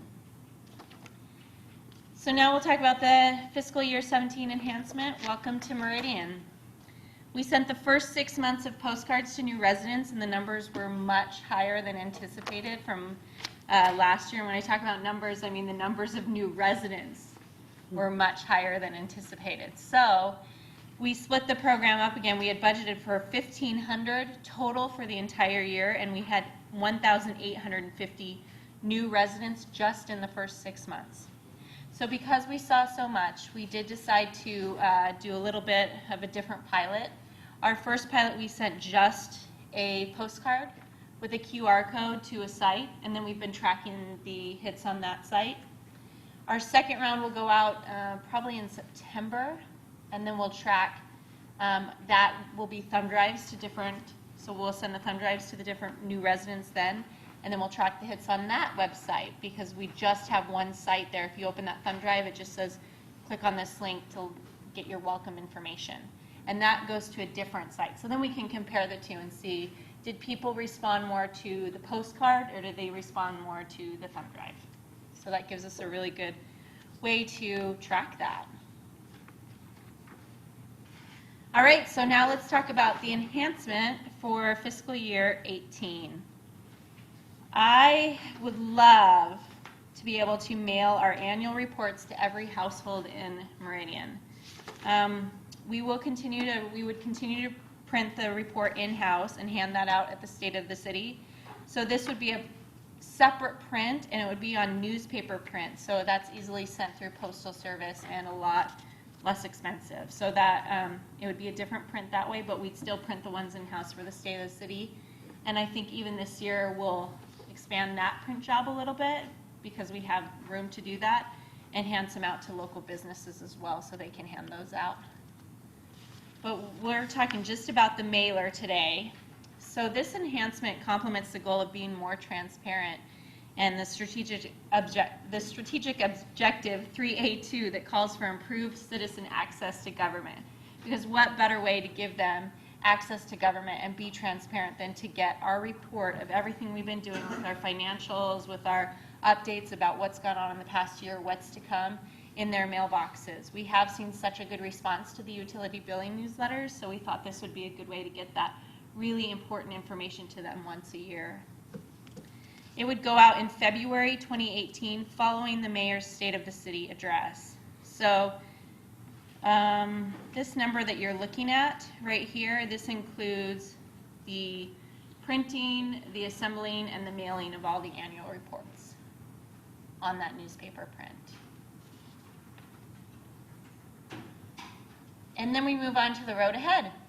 We're moving right along. So if you have questions, feel free to stop me. I'll have time for questions at the end as well. Any questions from council? Madam Mayor. Ms. Muddy?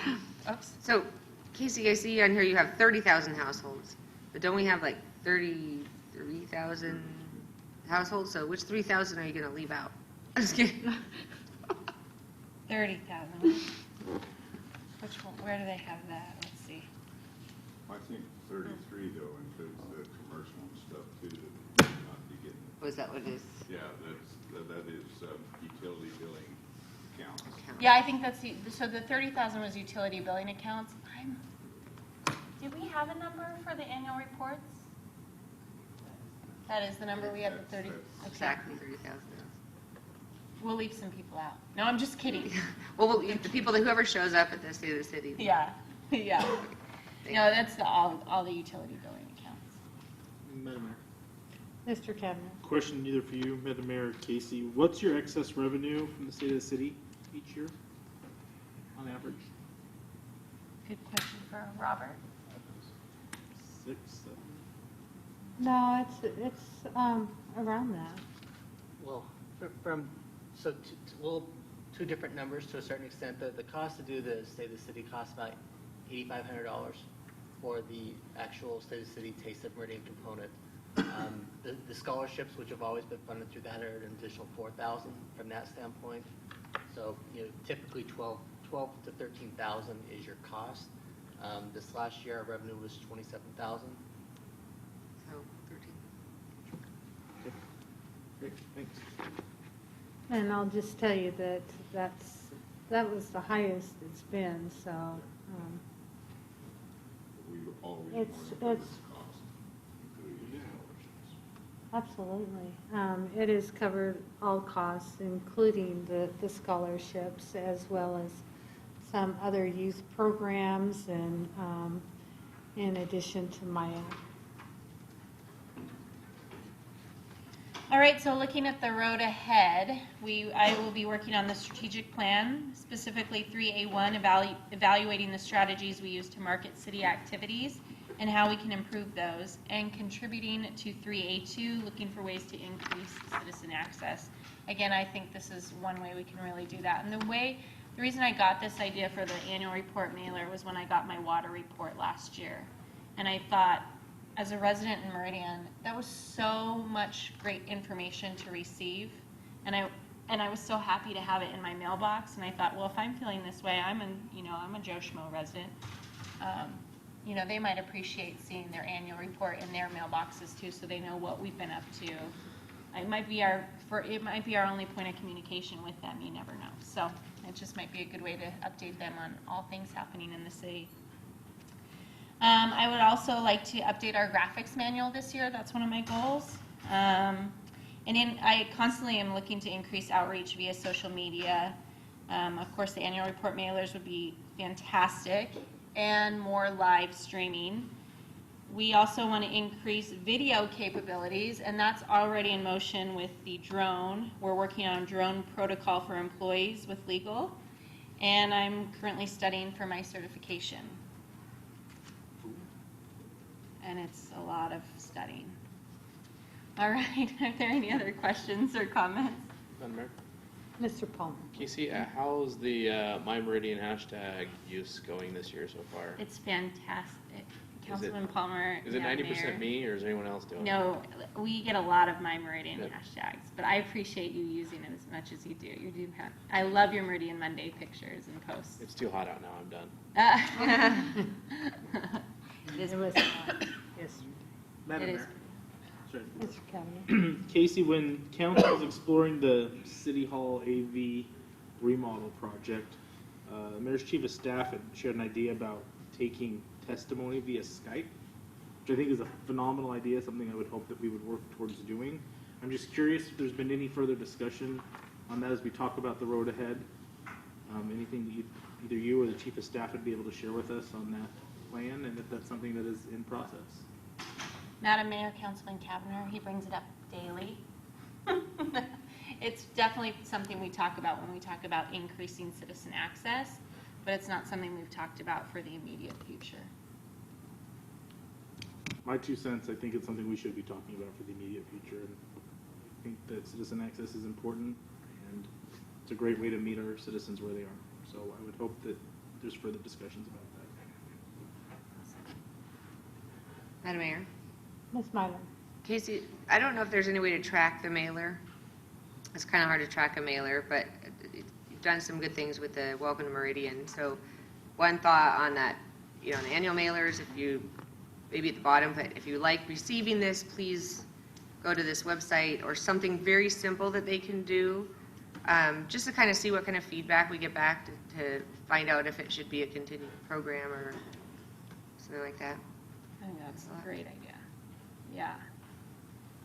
We definitely want to add something like that. Thank you. Thank you for that input. Any other questions? Okay. All right. Thank you. Thanks, Casey. Have a great day. Thank you. Growing your family. In the right place. I'm going to go keep streaming. Thanks. Viewership, anybody watching? Every employee. Yesterday we had No, higher amount. we're still on other government. So I think yesterday Oh. was more. Public Works employees. Yeah, there you go. Many people. The one live stream that was the highest. Last week or 2 weeks ago? 2 weeks Yeah. ago. 39? Yeah, but then. We're still in a meeting. Oh, we're up to 7. Say. Our streaming is going, whoa. Now we got to hire What's going employees. What's that? Waiting for Tom to set up here. Is it Hillary? We'll find out in a second. Oh, it's us. No. Well, Madam Mayor, members of the council, I know we're running pretty quick on time here, so we'll try to make this as quick as possible. Mr. Borton and I will present to you a participatory budgeting request. This is located in your other government tab. There should be an enhancement in there that represents this request for $20,000. This is a request that you've heard from us for the past 2 years. You just had a gentleman by the name of Lance from the Meridian Youth Advisory Council who presented an awesome presentation to you guys a couple weeks ago. He sold it. He told the story. I don't really have much more to add. You know what's been successful. The kids love it. We love it. They're doing great things. Again, you've seen it. You've heard it. Mr. Borton, if you have anything you want to add, Mayor, if you want to add, I'm trying to, again, expedite this, but again, it's a $20,000 request. You've heard what we want to do. We want to continue with it, with the Meridian Youth. Mr. Borton, if you have anything. Nothing other than Lance addressed it perfectly. I thought one of the highlights that he shared was the improvement to the process itself. Not only is the outcome beneficial to the city as a whole, but the youth group has developed this as intended, so each year the process itself becomes more objective, more in-depth. They learn more, and the outcomes become better. So the idea makes sense to continue with this within the same financial parameters and let them continue to improve it. Madam Mayor? Ms. Mylum. I think it's a great program, so I'm definitely in favor of continuing it. I think as it grows and improves, that maybe we should even consider expanding it and adding another group. Maybe have the seniors have another, not take away from the youth, but also have another budget item for the seniors, or split it up so we have some more participation from our community. Chicago aldermans. There's 50 of them, and they have $1 million apiece, discretionary. And they use it for. Why they're So, bankrupt. If I check out of there. I'm not trying to increase our budget by that much. I'm just saying it's a great program. They're doing some wonderful things in our community, so I'd like to see it expanded. Madam Mayor, one of the things that they addressed that they could be tasked with is the next stage that this could grow to is the area high schools.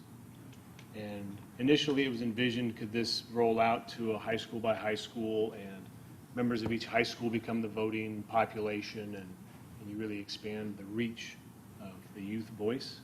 The seniors is another pretty well-established organization that could implement this. So gives a participatory democratic voice to different segments. Yeah, That type great. of growth is available.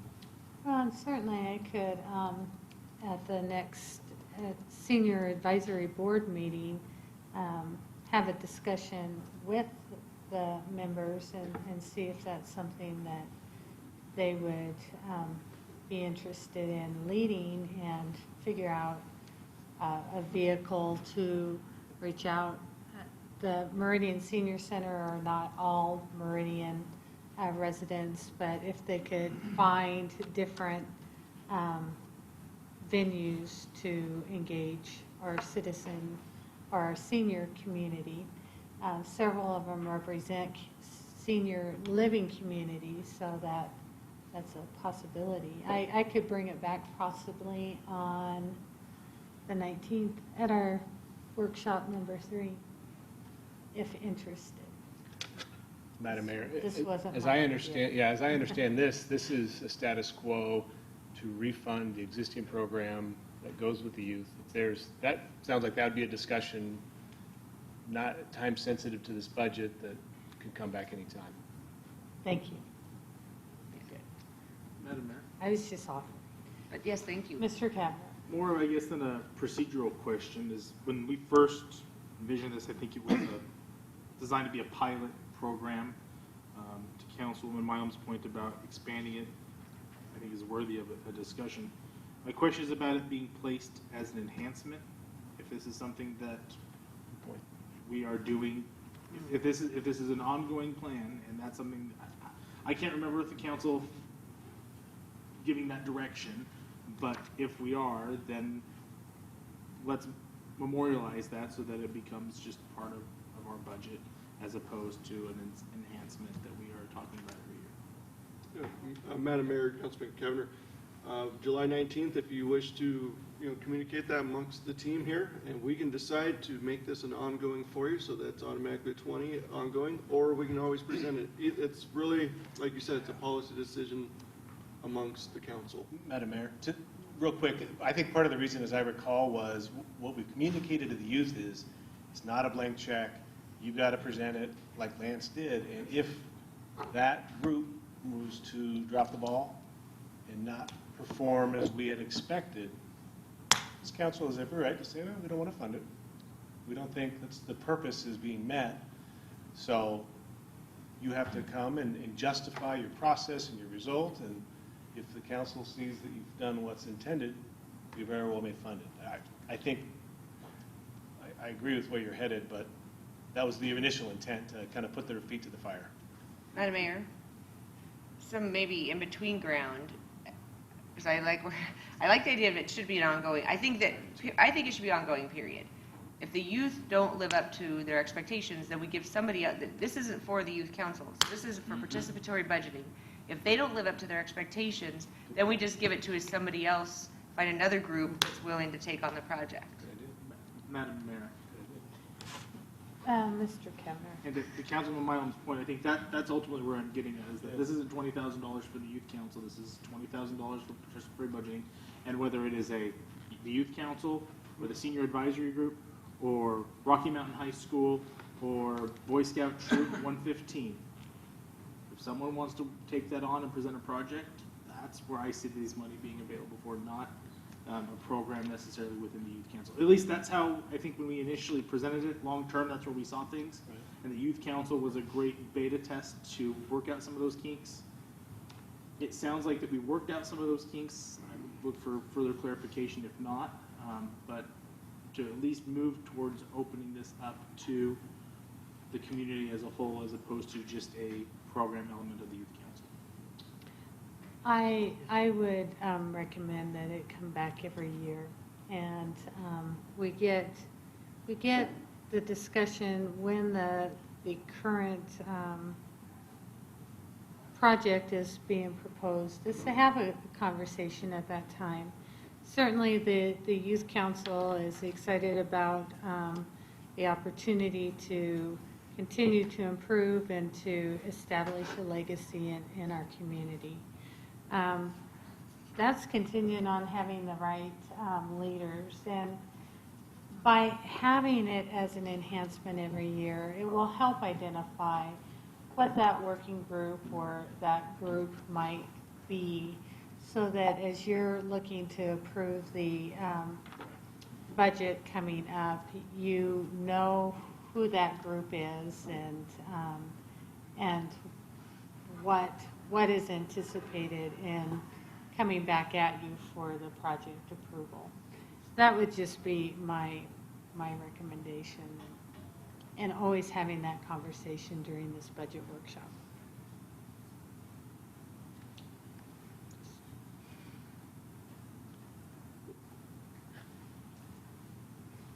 Well, Madam Mayor, members of council, I guess that's my last slide for PBB. Again, I think we'll bring up that topic again on July 19th for clarification for us to make sure we carry them or manage the $20,000 correctly for this year and or future years if it goes ongoing. Yeah, so we'll do that for July 19th. So appreciate your time. That was awesome. That made my day. That was so good.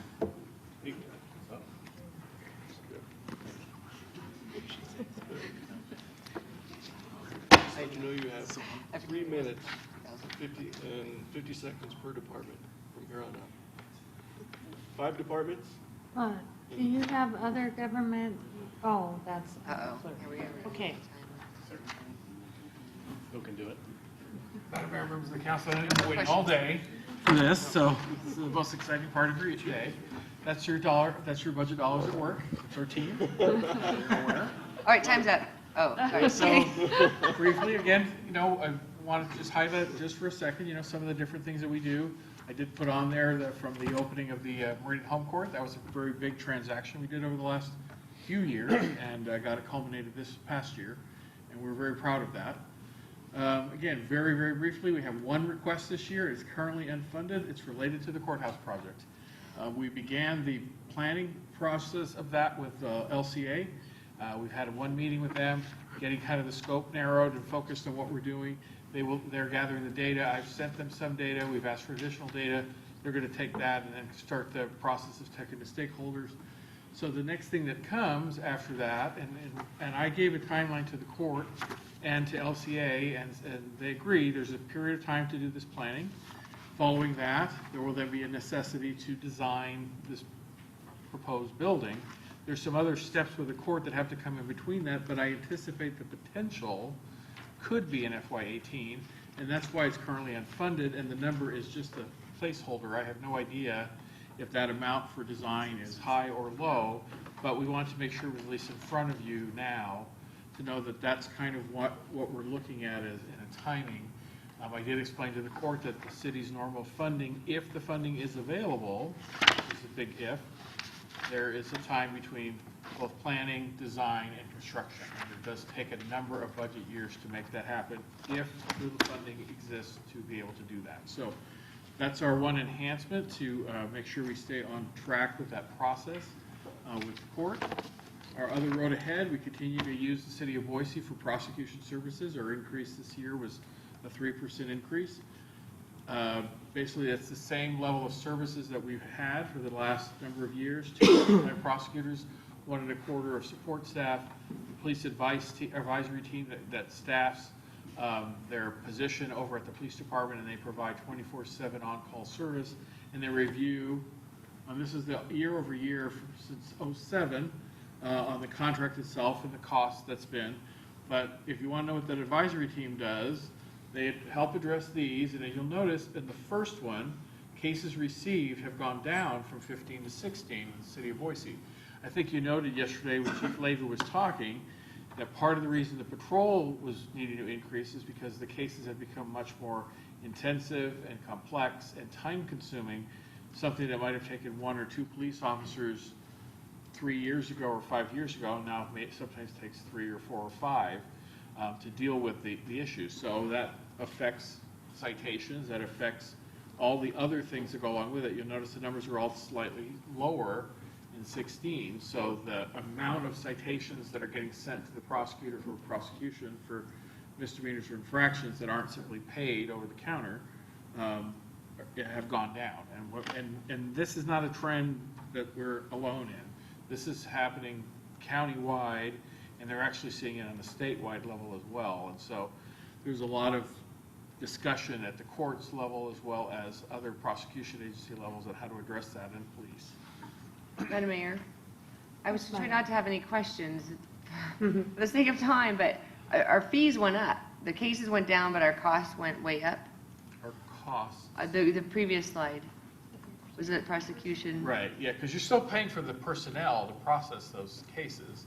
So you still have the same amount of personnel that are still managing those types of cases, even though, again, because they still take time in court, and they still have to show up for hearings and things like that. So if you notice on this one, they got 3,778 cases, which included 5,700 charges, so that's slightly lower, but the charges disposed are not much different there. There's a little tiny bit of gap. You didn't really lose any prosecution staff time in having to manage those cases. But it went a lot higher. What's that? But the price went a lot higher. 3%. It's got to cover their costs. Right. The cost of trying to provide this service by hiring our own personnel to do this at this time would be greater, and you would lose some service. Now, again, in the future, that may change in regards to this court facility, but at the moment, trying to reproduce that at our own cost is higher than that. Okay, thank you. Again, just briefly, again, the police advisors are on site at the police department, and they're reviewing 6,400 public records requests.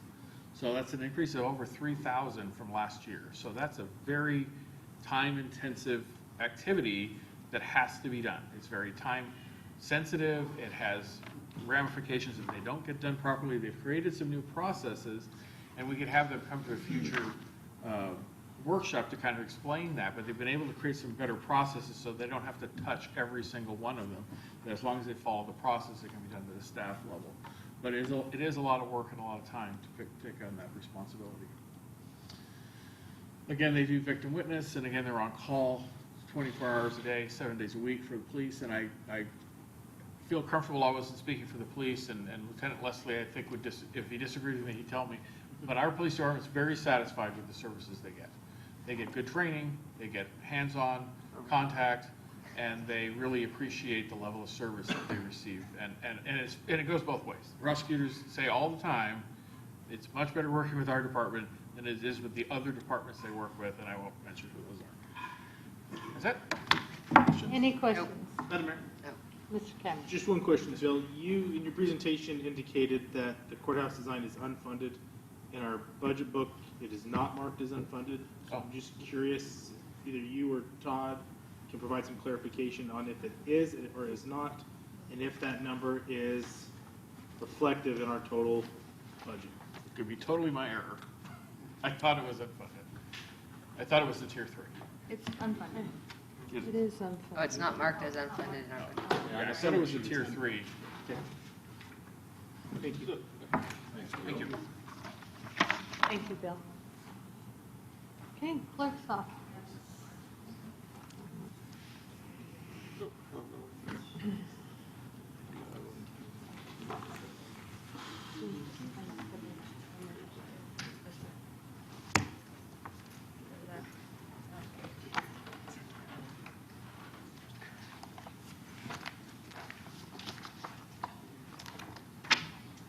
Thank you.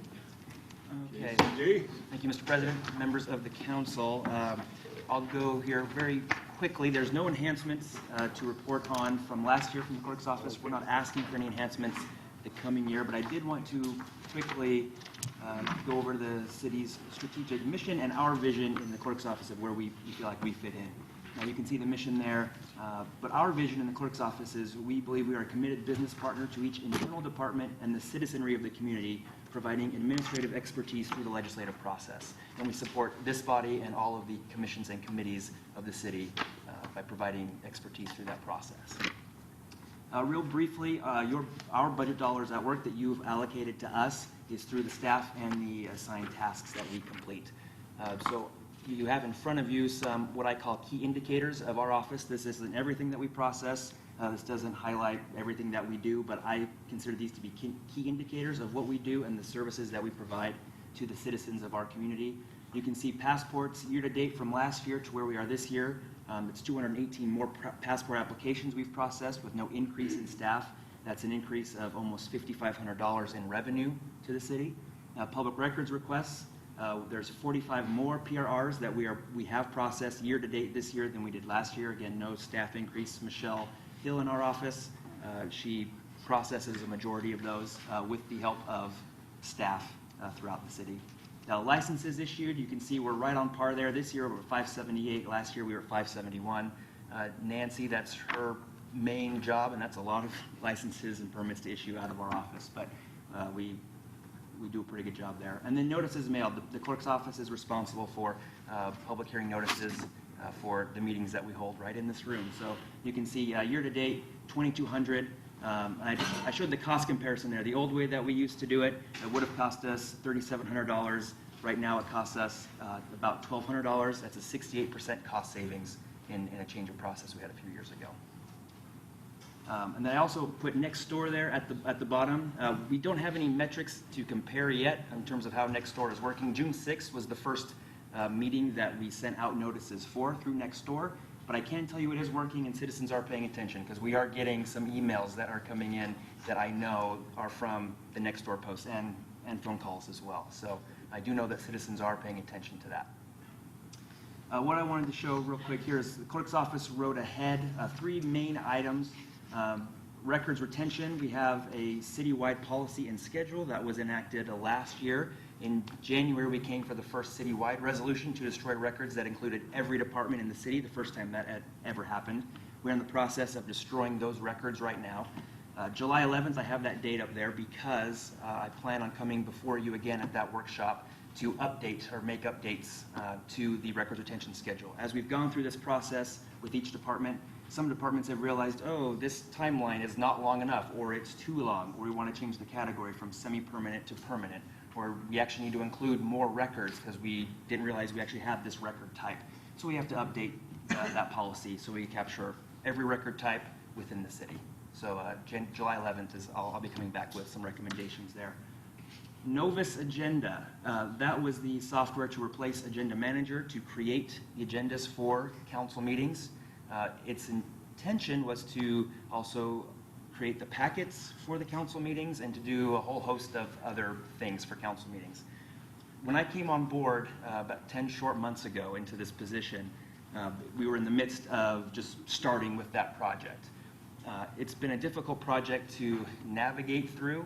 It's a completely different software than Agenda Manager, but the way it was designed citywide for us was to kind of mirror Agenda Manager, and it doesn't work that way. So I've had to go through and kind of revamp with the help of every city department in terms of making sure that the software meets our needs and does what we intend and want it to do, which is why council hasn't seen it yet. You're not logging into Novus Agenda to view packets because we haven't been able to do that. We haven't been able to create the packets because Novus wasn't working the way it was intended to work. We wanted it to work a different way, but we actually need it to work the way Novus intends it to work and to work for us. So I have a strategy call with Novus next week. Hopefully it's my last strategy call with them, knock on wood.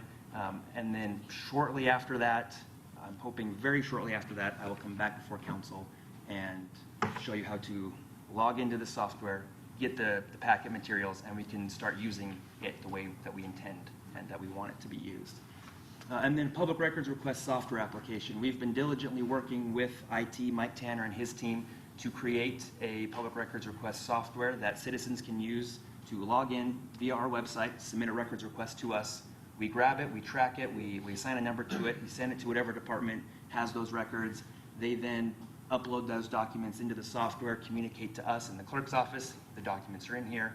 And then we can send out responses through that software. So it's a better tracking software for us, number-wise, but also document-wise, so we know what we're sending to requesters more efficiently and effectively. We have started to use it internally. We just haven't launched it externally yet. We're working out all the bugs. But Michelle, she's been working really hard on that in our office.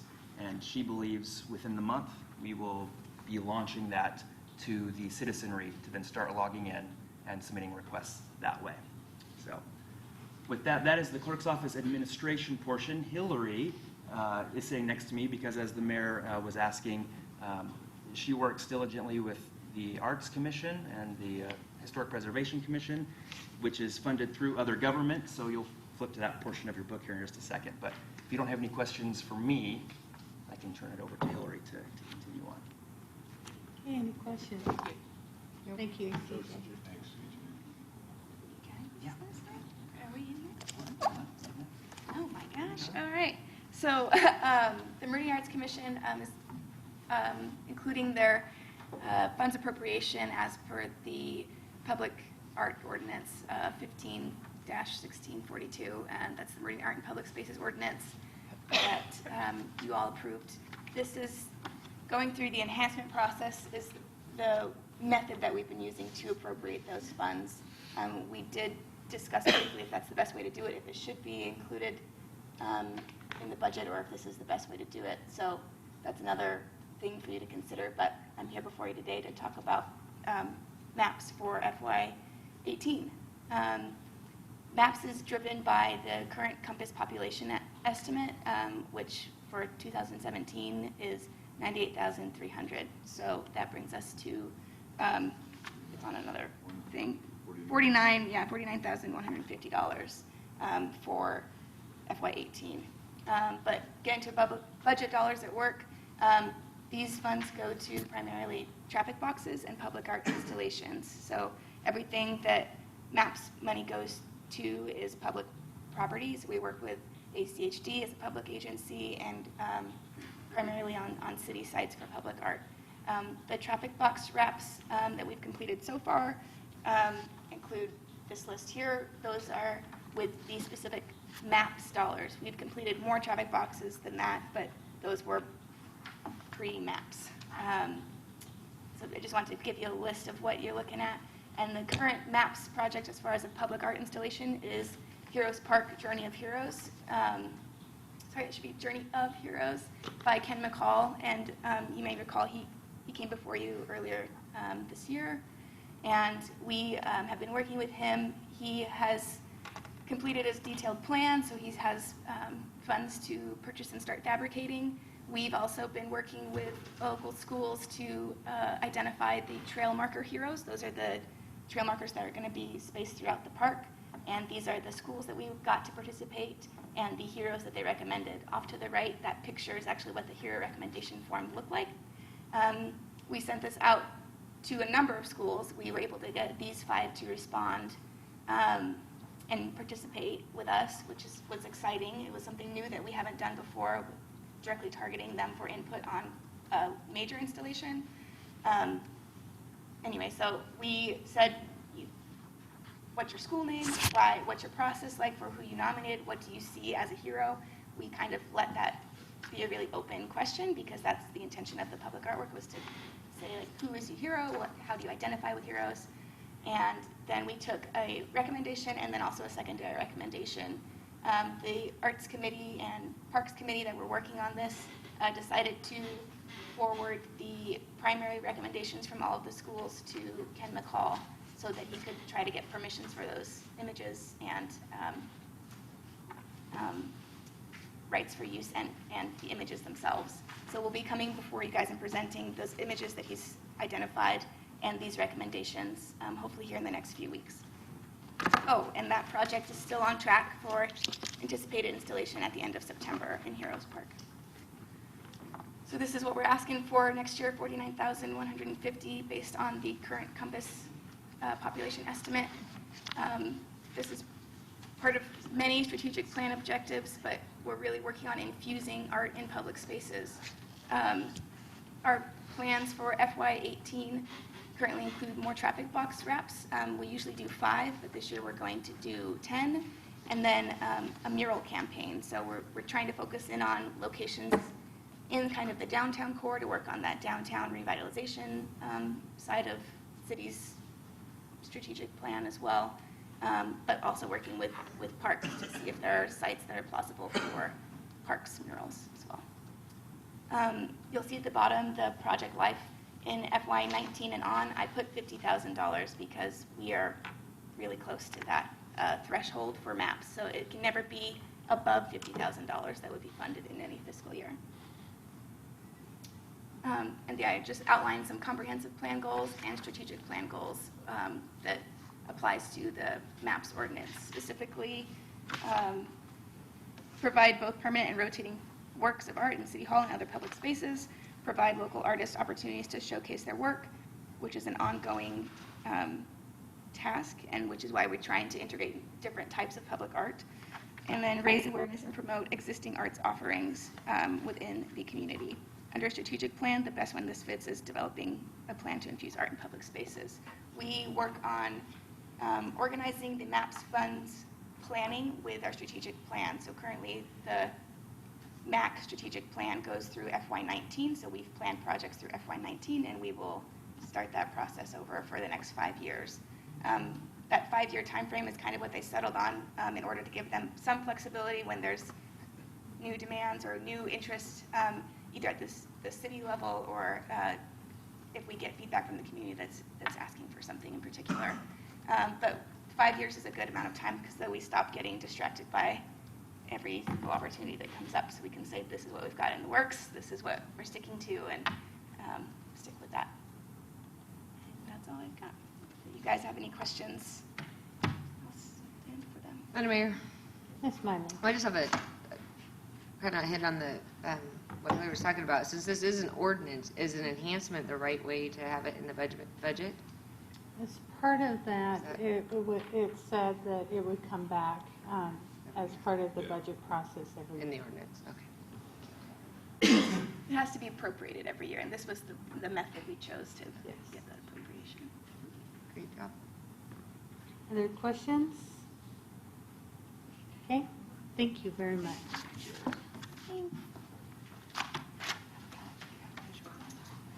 Okay, HR. 50 cents per person in his household. I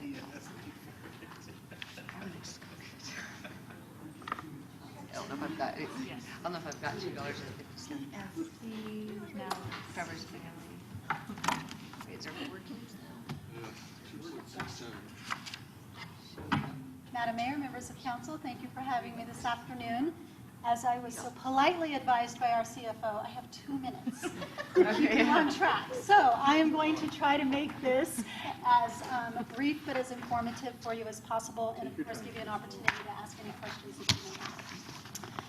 So with that, I know you've seen many presentations over the last couple of days. Again, just to bring forward to you the city's vision, which of course is for Meridian by 2035, to be the West New York community in which to live, work, and raise a family.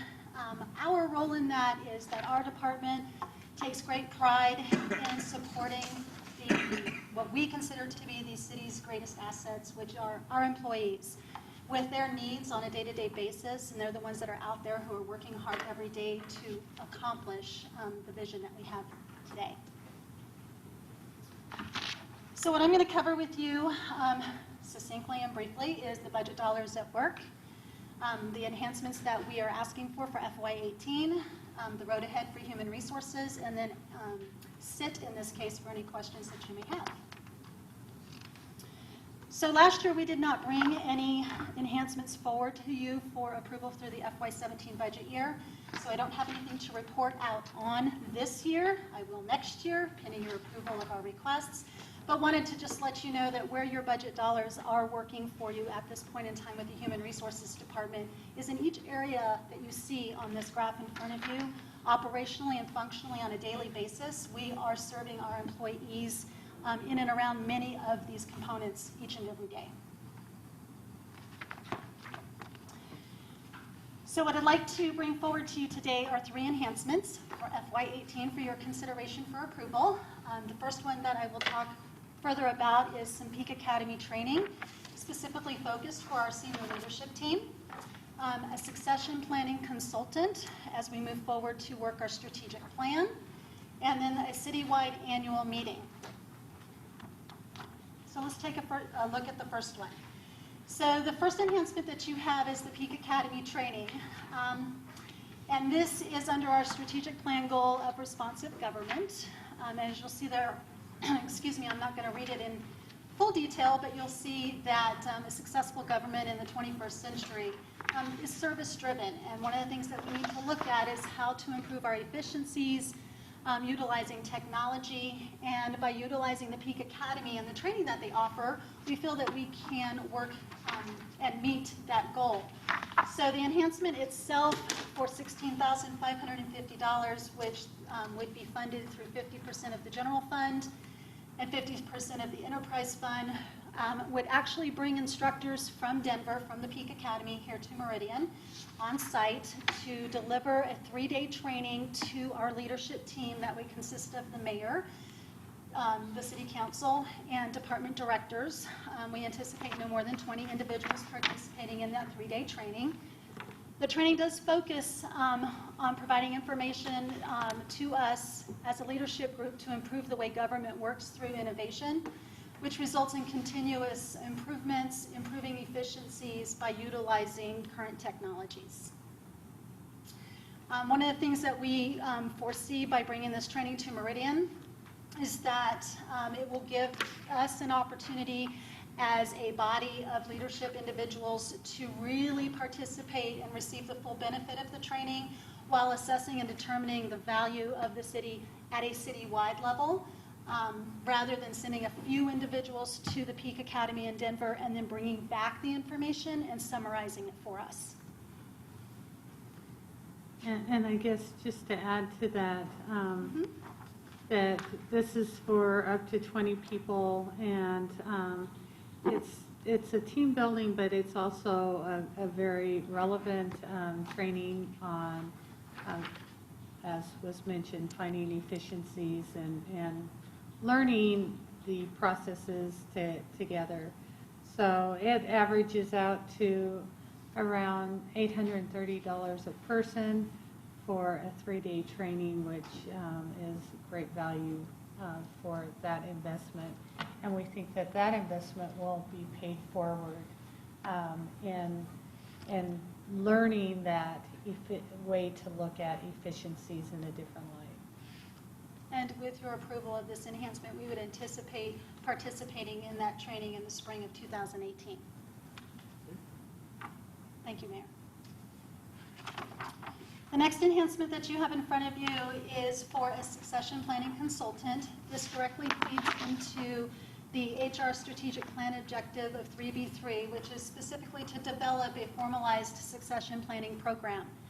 What we would like to do is hire a consultant to partner with human resources to develop a formalized city program that we can then in human resources implement, have a strong communication plan, implement citywide, and then maintain and monitor it going forward. The program, as I mentioned, would support not only the strategic objective for HR, which feeds into the city's strategic goal of 3B, responsive government, to establish a comprehensive workforce development and retention program for the city. Succession planning is a key component of a successful leadership. Successful leaders in an organization look ahead by planning and positioning the city for their future. And that's one of the things that we feel is very important, and we value the talent that we've hired here at the city, and we want to make sure that we continue to grow that talent as we move forward. Upon your approval, we would look for an anticipated completion date of a formalized program for October 2018. And as you can see on the graphic that I have, a succession planning program ensures leadership continuity and building talent from within. And we feel that that's very important. You'll see that that would be funded 50% from the general fund, 50% from the enterprise fund for a one-time cost of $3,500. The last enhancement that I'm bringing forward to you today for FY18 is for a citywide annual meeting. This feeds into our strategic plan objective 3B4, in which we are looking to develop an employee engagement program, and this would be a component of that program. The focus and purpose of a citywide annual meeting would be to conduct an all-employee engagement event that allows our leadership team to communicate a consistent and shared message to all. The event would focus on the city's current vision, their growth, the direction of the city, strategic plan updates, employee recognition, city's culture, etc. It does cover a lot of different key components of the things that we would want to engage our employees in. At that event, we would like to also introduce the city's Innovation Award, which is something that we're working to develop and bring forward at this meeting. And one of the things about annual meetings, although they can be time-consuming, they are considered a best practice. And they do play a significant role in reinforcing our culture, which is a key element of our city's success. You'll see that that would also be funded 50% from the general fund, 50% from the enterprise fund. The initial cost is for $8,000, which is the estimate that we've received in order to support an event of this type. You might ask yourselves, how did we come up with this kind of information or an event of this nature? And so I've been working with Brian Pike, who is the Deputy City Manager in Twin Falls. And a couple of years ago, they actually did a pilot of a citywide employee annual meeting or employee event and found that they had huge significant success with that event. They started their event by bringing their employees together and developing their core values and their leadership philosophy so that they all created that together with buy-in from everyone. And they have continued to promote that year over year going forward. In speaking with Brian at the City of Twin Falls, they have had such great success and feedback from this event that they have incorporated this on an annual basis. And so what we would like to do is bring that to Meridian and move it forward. For the road ahead for human resources, you'll see there that we anticipate obviously the completion of some of the strategic plan objectives that we have identified for human resources. In addition to that, we'll be starting new ones over the next period of time as well. We will be working on years 2 and 3 of our internal alignment initiative, which I have communicated to you previously, which is an opportunity for us to review a third of our job descriptions every year by partnering with the hiring managers in each of the departments that we support to ensure that we have accurate, updated job descriptions for individuals to perform against. We will continue compensation analysis both for the general employees. We will have the step plan slated for another review along with the fire department. One of the things that we're excited to look at is when we talk about improving efficiencies is what can we be doing better? What technology can we be utilizing to automate some of the manual processes that are time-consuming, yet important in the Human Resources Office? We will continue our policy or SOP manual revision. We've spent this past year really separating out the policies from procedures, and then we will be reviewing each of those policies and making recommendations to all of you for your consideration. And then, of course, one of the things looking down the road is that as the city continues to grow, as the departments ask for more staff, as they get those approvals, we will need to also consider growing our department to meet the services that each of the departments will need from us to move forward to ensure that they're successful in the things that they need to accomplish as well. And with that, that is everything I have for you today, and of course, I sit for any questions. Any questions from council? Madam Mr. Palmer. This isn't exactly, well, partially related to yours, but I've noticed on almost, if not every department, that there's always been a personnel reclassification. And I guess I get that to a point, but I'm curious why we're not talking about it at all. No one's, it's been on there and no one's brought it up at all. It's just been like an assumed, yeah, that's just what we do.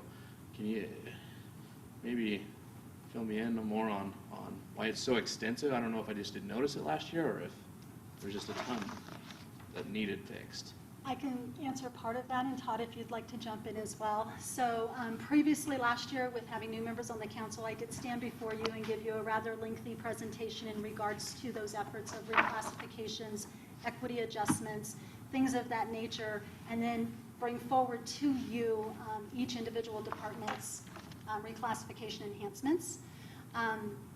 Rather than taking the time to go through all of that information again, we've partnered with finance along with the leadership team to discuss whether we needed to go in great depth again, or we do have the information in each area of the binder under each department. And then, of course, if you have any questions, we're available at any time to visit with you and walk you through those or answer any additional questions that you may have by July 19th.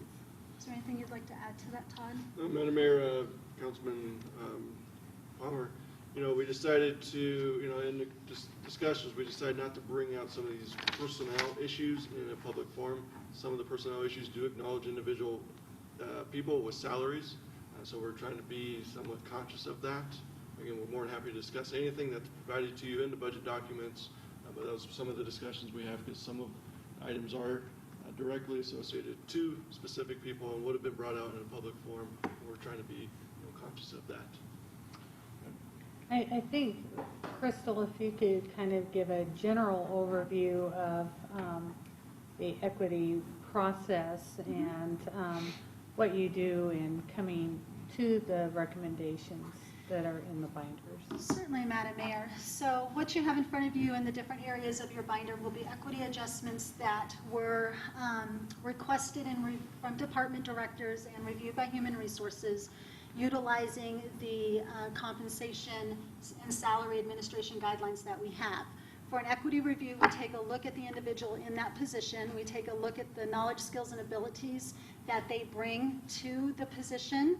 And then we also look at any other individual in a like job to ensure that each individual is appropriately placed in our salary range based on their contributions and the experience that they bring with them to the position. Is it initiated by Human Resources or by a director?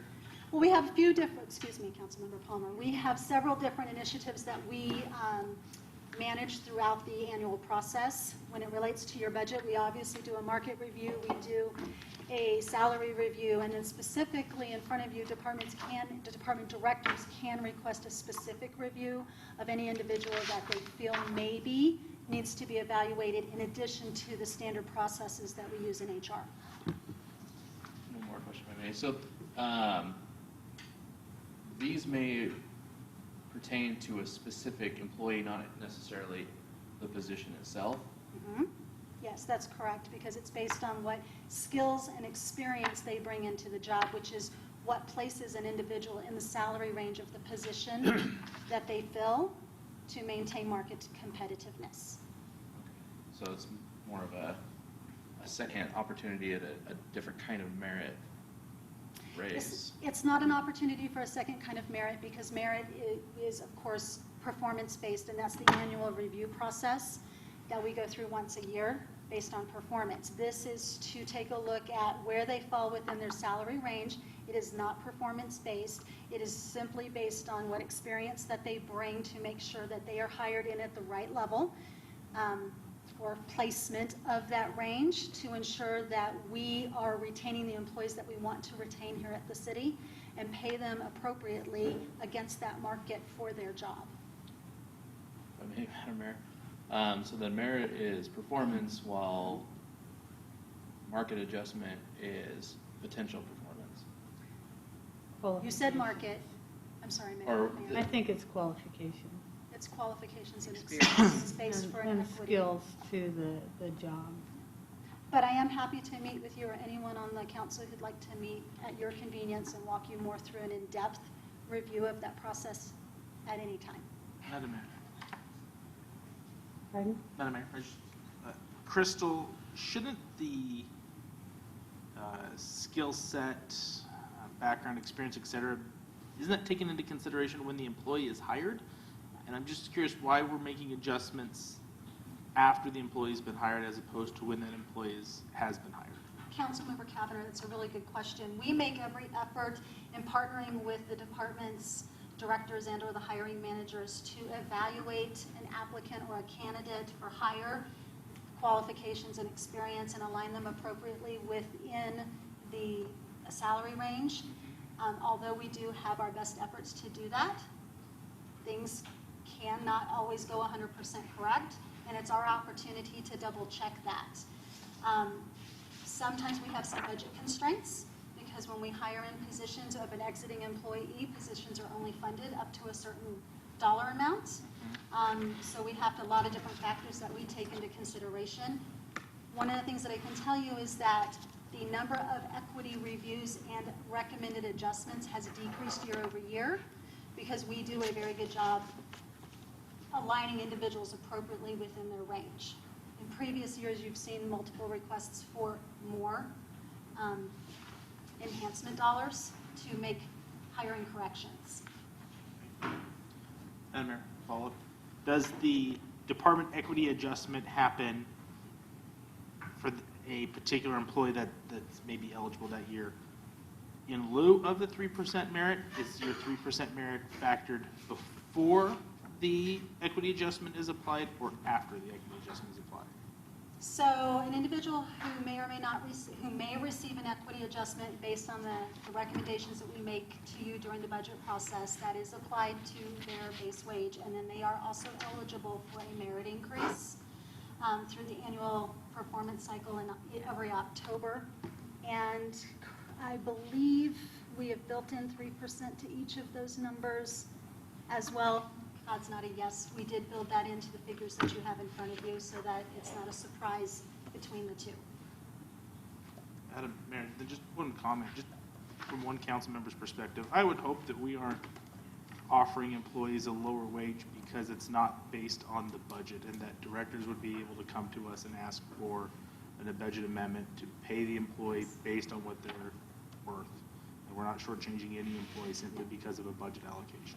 And I can assure you that the department directors, when they need that funding to do that, they do come forward and partner with us to make sure that we do it correctly. I do think, too, that practice has been, and as Crystal said, that these are fewer than we've seen in the past is because they have, or that they're hiring in and wanting to have that experience in the job before that is adjusted, so then they have a process that they can come through to bring that up to where it could have been had they had the experience. Madam Mayor, additional question if I may. Crystal, I apologize for so many questions about this. I appreciate hearing that we have less of these, and maybe just the way that they're laid out this year, it feels like there was more. And so I think Councilmember Palmer's concern is one that I had shared. It just seemed like a lot. So can you share, without having to go through and count each one, each department, how many of those do we have this year and how many have we seen in years past?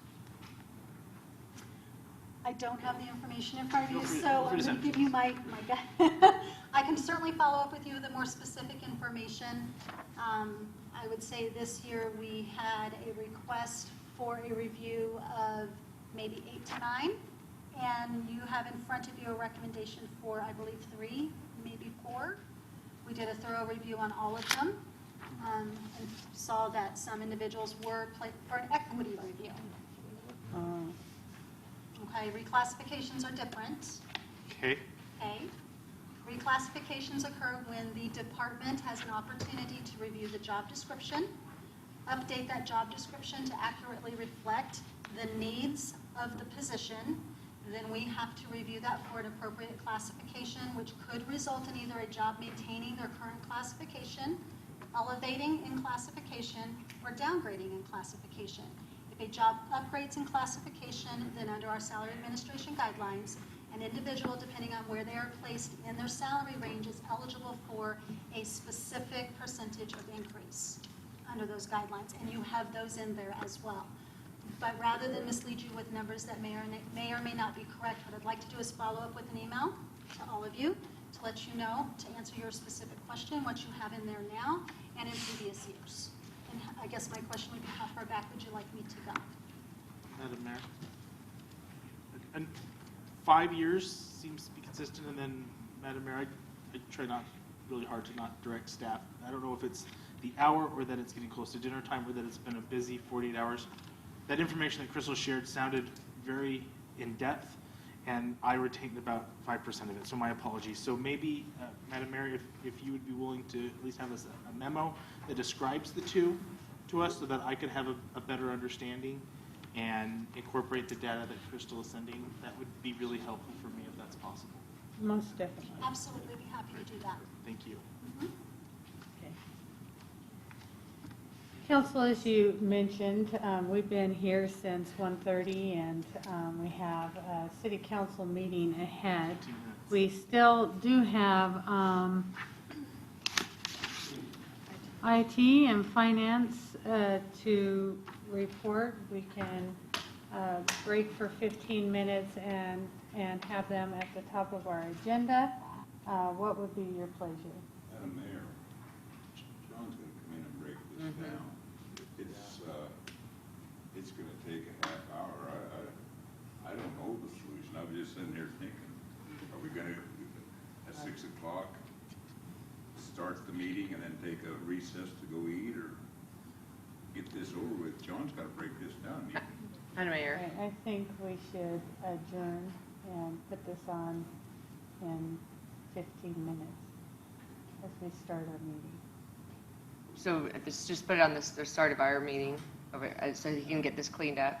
And my if we need to eat apologies to IT. while at the meeting, we can do that, I think, right? I mean, we've done that. We've had to do that before. Madam Mayor, in light, I think we've had some public hearings this evening, and while I think the public would like to maybe watch the budget process, I also want to be respectful of staff time. Is it possible that we could continue this element of our budget hearing to a later date? So that we can better assist the public that's going to be here for a public hearing, and many of which you have had to come for a hearing multiple times. I want to be as sympathetic to those that have We could traveled here. take IT right now and do finance at the end of the meeting. Madam Mayor, Councilman Kevin, I mean, I might deflect this to Mr. Neri. Is there a noticing issue if finance or IT, present their budget at a different date?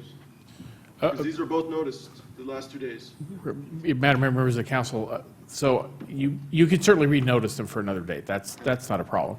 If you want to extend it, I think you've indicated on the notices that it can be moved or extended, so you certainly could do that. I would agree there's one item on here that may have a fairly good turnout of people for the third time on this public hearing. So again, it's your pleasure, council. You can set it to a new date if you wish. You can put it to the end of your agenda, whatever your pleasure. We have an early meeting next Tuesday. We could come before that meeting. I'd be willing to do that. Madam Mayor? Oh, sorry. Yes. Well, I was going to say, in lieu of breaking, we can just move during this, right now, and keep going, but just move back further so they can get this cleaned up. I wonder if that would be distracting to IT. Oh. I think that, Dave, what would you prefer? Would you prefer presenting while we're up at the, up here, if things go on behind you and tearing down the room? I just appreciate the opportunity to break all this down, because there's actually IT staff that set it up and will be taking it down. So we need at least What's next 20 minutes Tuesday? We have the strategic turn on them. So either way, other than that. We can come at 3 and do it. Okay. Council, if we continue it till next meeting, we would be up there and not here. And so if you're good with that, then we can just start next meeting early at 5:30 and hear from IT and finance. Does that work? Madam Mayor, Worked on it. don't we have an early meeting scheduled for next Tuesday on the strategic plan at 4 o'clock? Oh, is it at 4? I believe so. So, for what it's worth, I could work with my schedule to be here at 3. We could do it then. Or even We could even start the meeting at 3:30? 4 and then do strategic planning right afterwards. Yeah, that's fine as well. There's only two, there's at least a lot of 15. Okay. I would entertain a motion to adjourn our budget workshop. Second. All those in favor say aye. Aye. All ayes. Dave, nice setup. This worked really well. I know a lot of time went into it. This was very helpful. Finance and IT at 4.